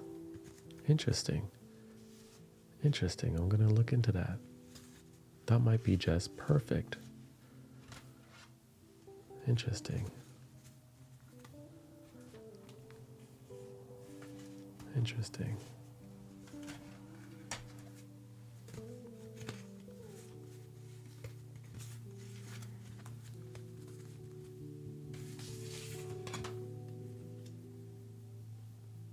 Tabitha's day has been very unfrazzled, thankfully.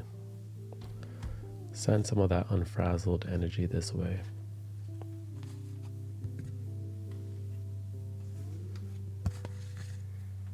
Send some of it this way.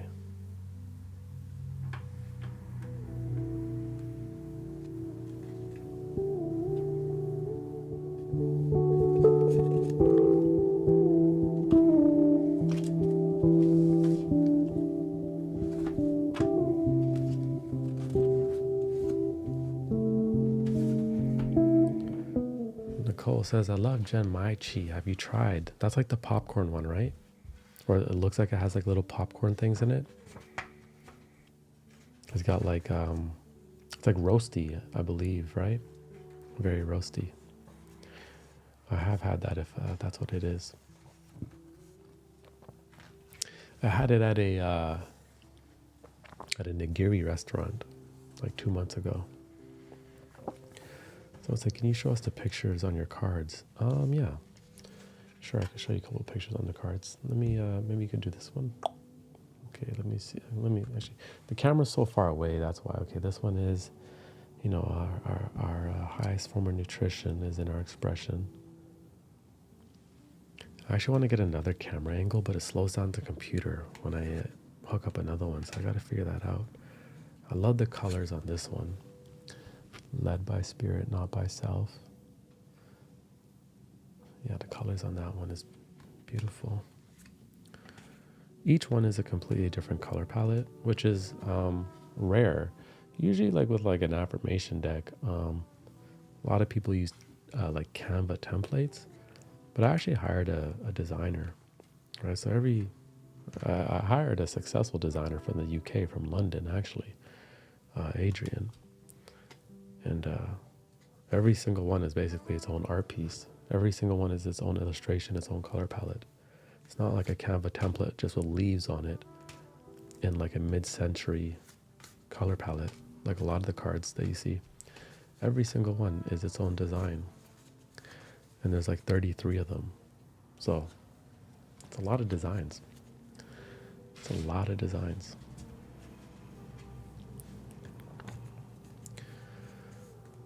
Sandy says, I've been drinking lion's mane. I've been having a lot of lion's mane companies contact me, asking me if I want to go into partnership with them on a on like supplements and tea.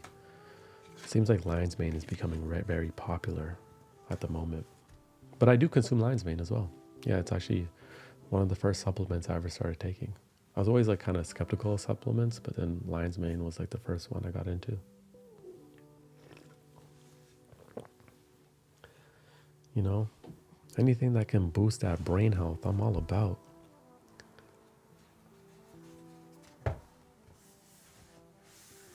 Tabitha says, hey, some of us folks, I'm sorry if I'm shitting on Canva.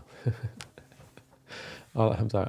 What I'm trying to say is that like it's a very individual, I believe it to be a very unique and individual deck, that it just doesn't look like everything else that you see.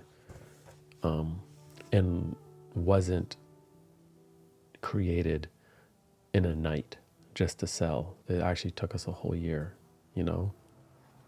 So what I'm trying to say is that like, it's not cheap. We didn't cut corners. We spent time. I want to read something from Rick Rubin's book. Can I do that? I feel like doing that right now. What time is it? 12:46. Rick says, a rule is a way of structuring awareness. I like that. I've also heard that creating is just bringing consciousness into order, which is basically what he's saying. A rule is a way of structuring awareness. Like your awareness, you have all these ideas, right? All these things you've experienced, and you're trying to figure out how to give a structure. And now you have to create rules for yourself, rules in your process.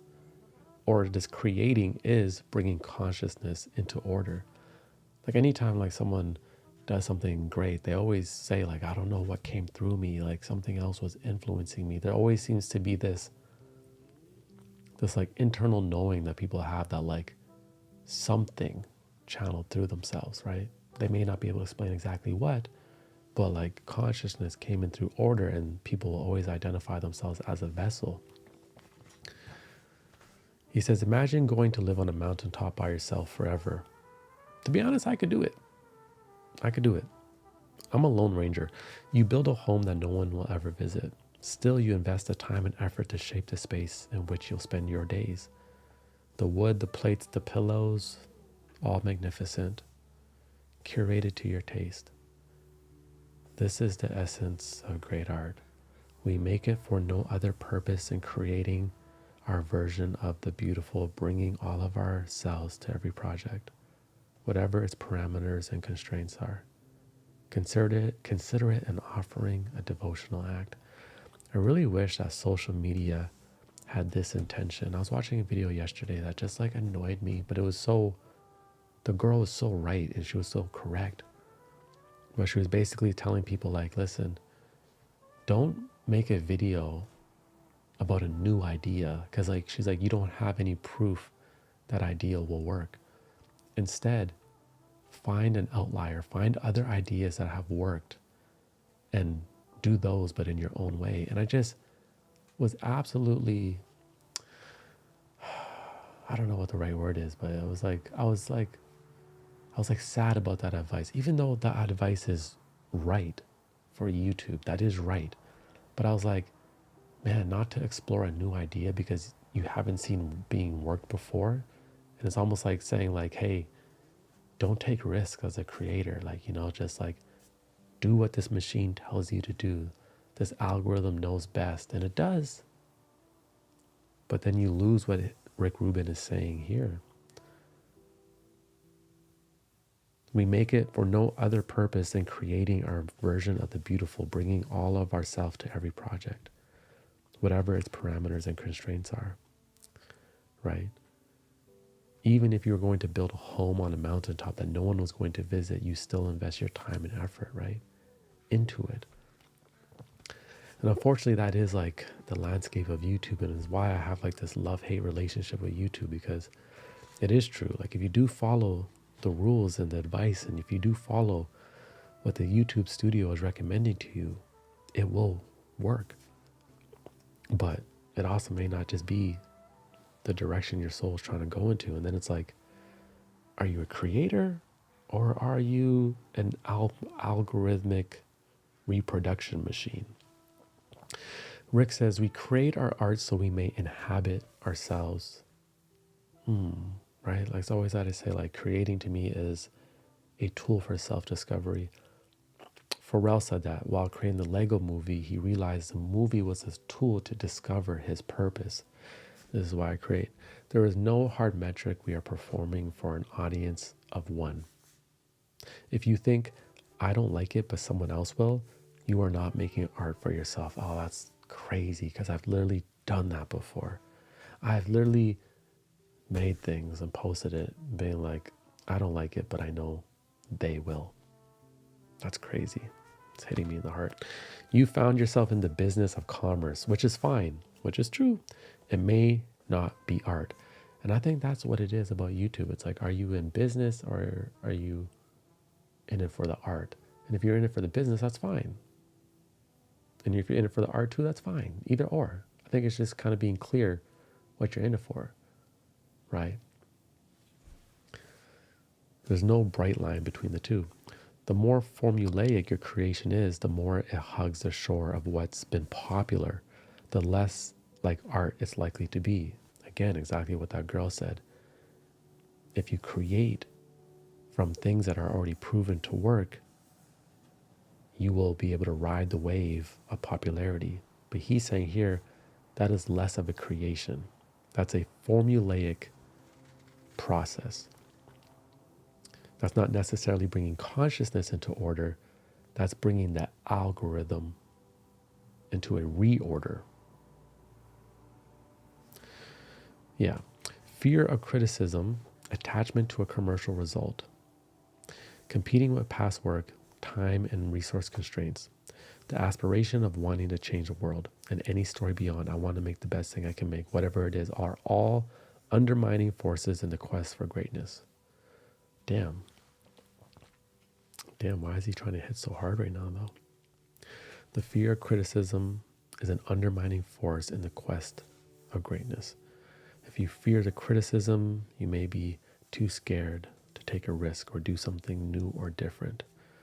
Competing with past work can hold you back because you're trying to entertain an old version of yourself. Like people say, I love the old Kanye, but it's like Kanye can't be graduation Kanye. He can only be 2025 Kanye.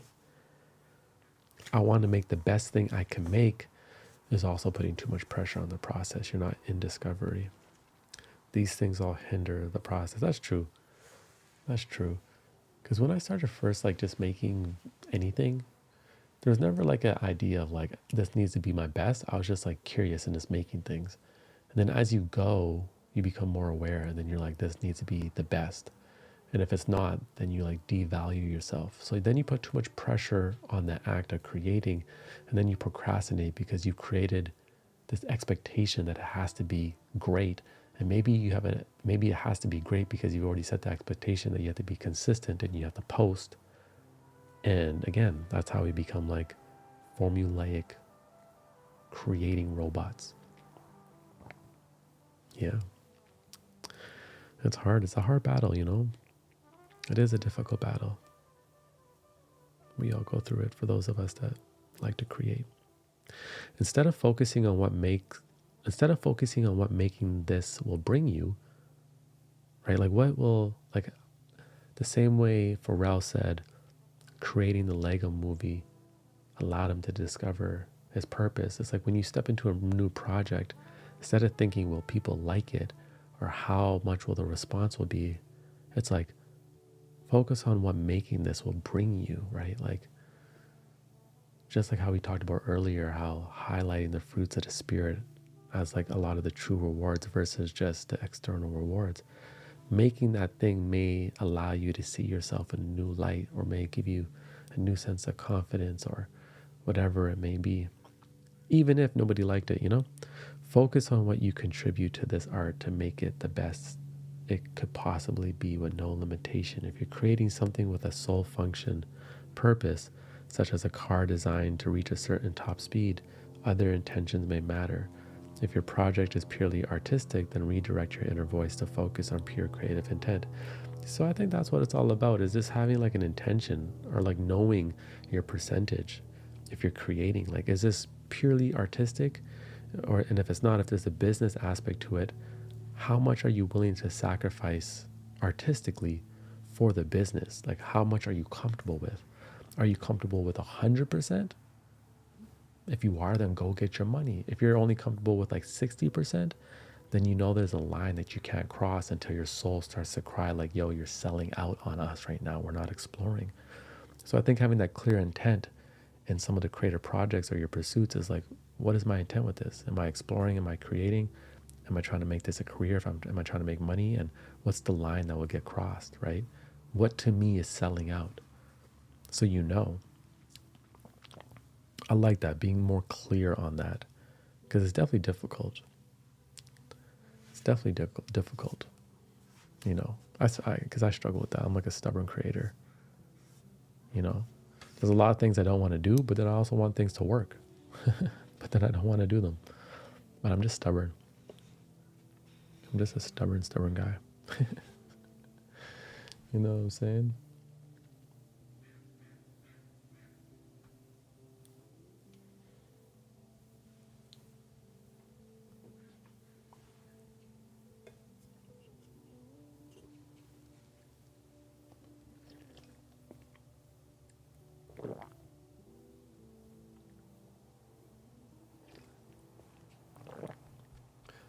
Lady Rose says, I'm going to start living my life as if I'm living on that mountain, shape it just for my own liking. I like that.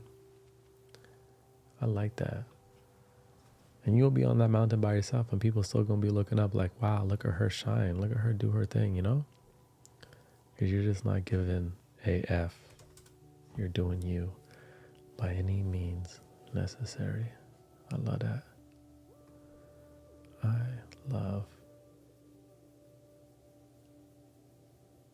that.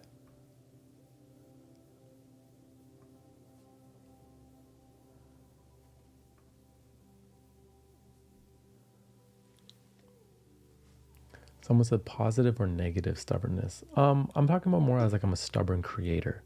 Like I know there's things I can do to have a more successful YouTube channel, but it's like I'm not really interested in doing them, right? It's like the truth is me hopping on stream every day is not the best in the sense of like YouTube as a business, right? It's not. But I'm a stubborn creator because I want to do what I want to do. I don't want to have to fit myself into a mold. So I don't. So maybe it's a good stubbornness because it's like, or it could be a bad stubbornness if like, you know, it becomes too detrimental. But that's what I mean by stubborn. I don't mean like stubborn like in other ways. I mean like as a creator, I'm stubborn. Like I want to do what I want to do. And, you know, like I like live streaming. Like it would be more successful for me to invest on YouTube probably to make 2 to 3 videos a week that are really good, you know, probably shoot them in my home, you know, beautiful TV roll set up and some other things like that, and really do some evergreen titles and thumbnails and do those 3 a week. That would consume most of my time and just do that. And that would give me more YouTube success. But that would make me miserable, right? So that's what I mean by stubborn is I will do the thing I want to do even though it's not like the best thing for the channel, you know?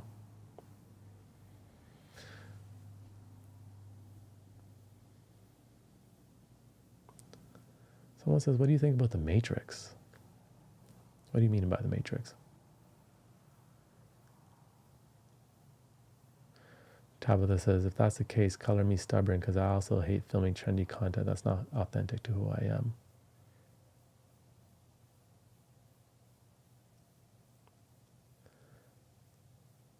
Hey HINDZ, as a creator, how do you handle days that you feel uncreative or feel like yeah, those days, like I don't really put too much pressure on myself. I do like more lighter work.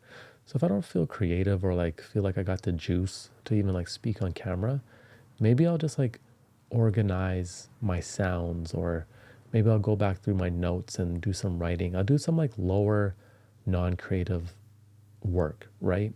Something that I can still do and feel like I have the wheels moving in the direction that matter, especially if I set the intention that I wanted to work that day. And then sometimes you often like through that, you end up getting a creative buzz, right? Like, sometimes creativity can sweep you off your feet. A lot of times I'll just be like organizing sounds and then I hear a sample and next thing you know, I'm like 3 hours deep into making a beat that nobody hears. I make a lot of music that just nobody hears. I just really do it for myself. But yeah, on those days where I don't actually feel like, there's days where I don't feel like recording. There's days where I'm like, there's no way I'm getting on camera today. Those days I'll do like other things that I have to do, more organizing sounds, whatever it may be. Because truth is, I don't actually like being on camera. To be completely honest, I actually don't enjoy being on camera. I like enjoy it in my studio because it's like I've created like a comfortable set for myself. But like the truth is, I don't actually enjoy being on camera. I'm not someone that's like, if I'm out and about, I'm not somebody that's like, hey, turn on the camera, let's go. Or like, hey, let's take pictures. I actually don't really enjoy being on camera, but being on camera is just, it's been a great tool for self-discovery. It's a great tool for me to be able to do what I want to do. But there's days I'm like, yeah, today I don't feel like being on camera, so I'll do something else.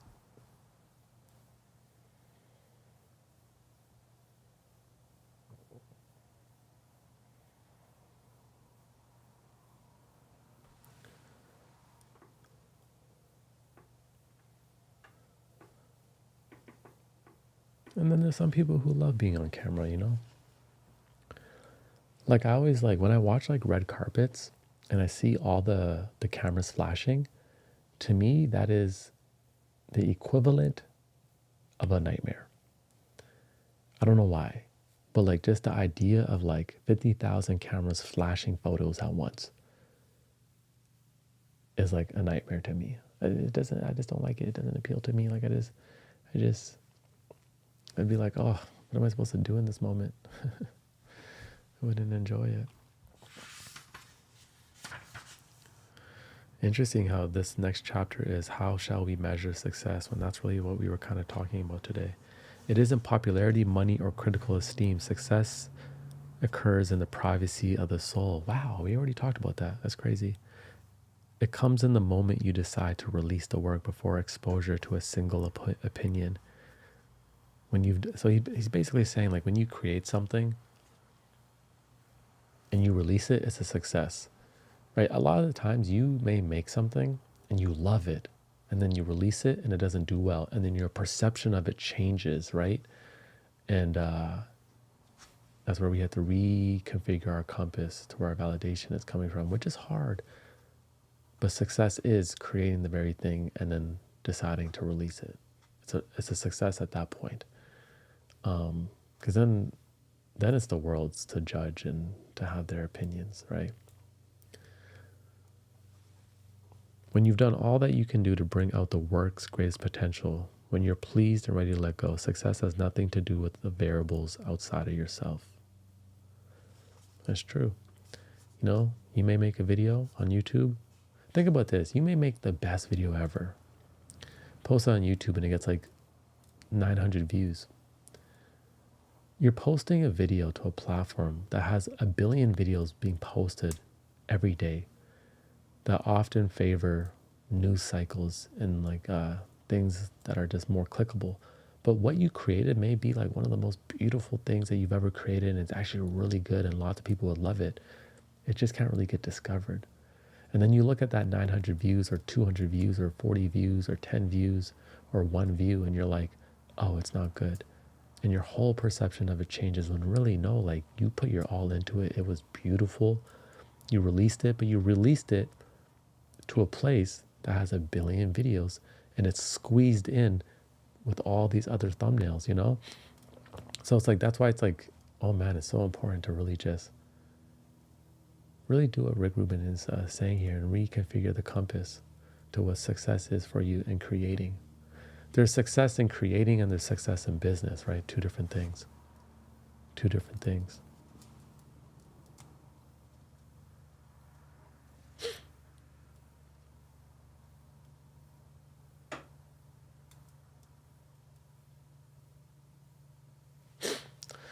Someone says, I can do the spotlight. I don't want the spotlight.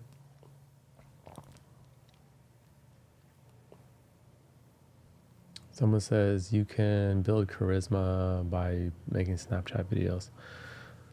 Yeah, I'm not saying that I can't do it. I just don't enjoy it, right? Like, I can fully, like, you know, turn on my camera and then be like, yeah, and walk around and doing all that stuff. And like, I've been, you know, I got flown out to like Nairobi for YouTube, and there was a lot of us, and they had like the red carpets out, and like we had the party buses and the extravagant parties and all that, and you know, the videos and the photos, and you know, we do it all, but it's just not like something that like I crave or anything like that, you know? Versus some people, that's like what they love, and that's great. We all have our different boats and floats, you know? I actually love how like the podcast, there's people that don't even know what I look like, but they listen. Like I need to like have a new podcast cover. Like the one I have is like something I just put up quickly back in the day. And I've been like researching all the different podcast covers for people who have big podcasts, and everyone has their face on it. But I was like, I actually don't want my face on my podcast cover. I love how someone can listen to it and not see me. Because often when people see you, then they also like create assumptions about you, and they have biases and judgments. And I love how someone who doesn't know me listens to the podcast and they can't assume anything. They can just listen. So when I was thinking about redesigning cover art for the podcast, I was like, I don't want my face on it. So I'm just trying to think how to bring it together.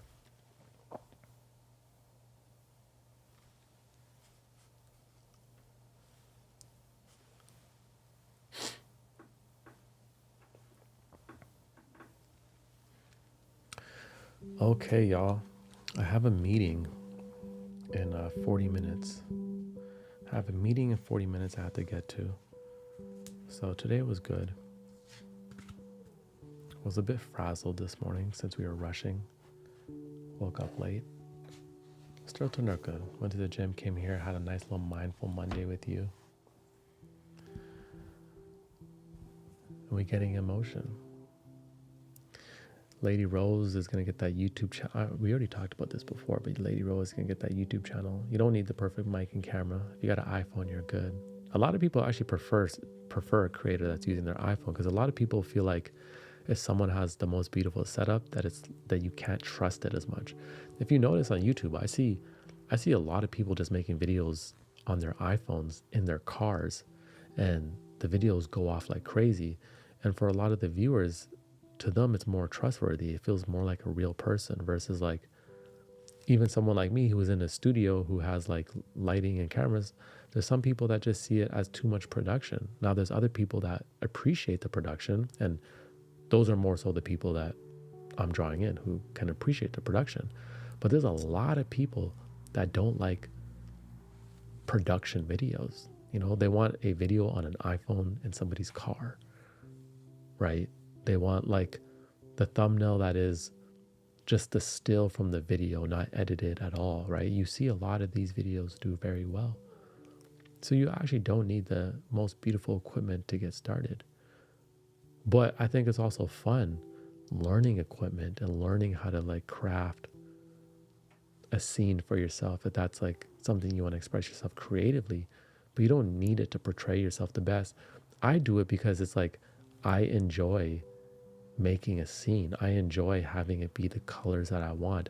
I enjoy having good quality. That is creative to me. Like getting this studio and everything that's in it, the lighting, the table, the cloth on the window, when I burn the incense and there's a light mist in the air, the sound quality, having some sounds at times. To me, that's just me finding ways to make talking more creative, because I come from a background where I was making music videos. I was making things with lots of edits and motion. I was doing things to me that felt more creative versus like talking. So to me, I find creativity in like the little things, right?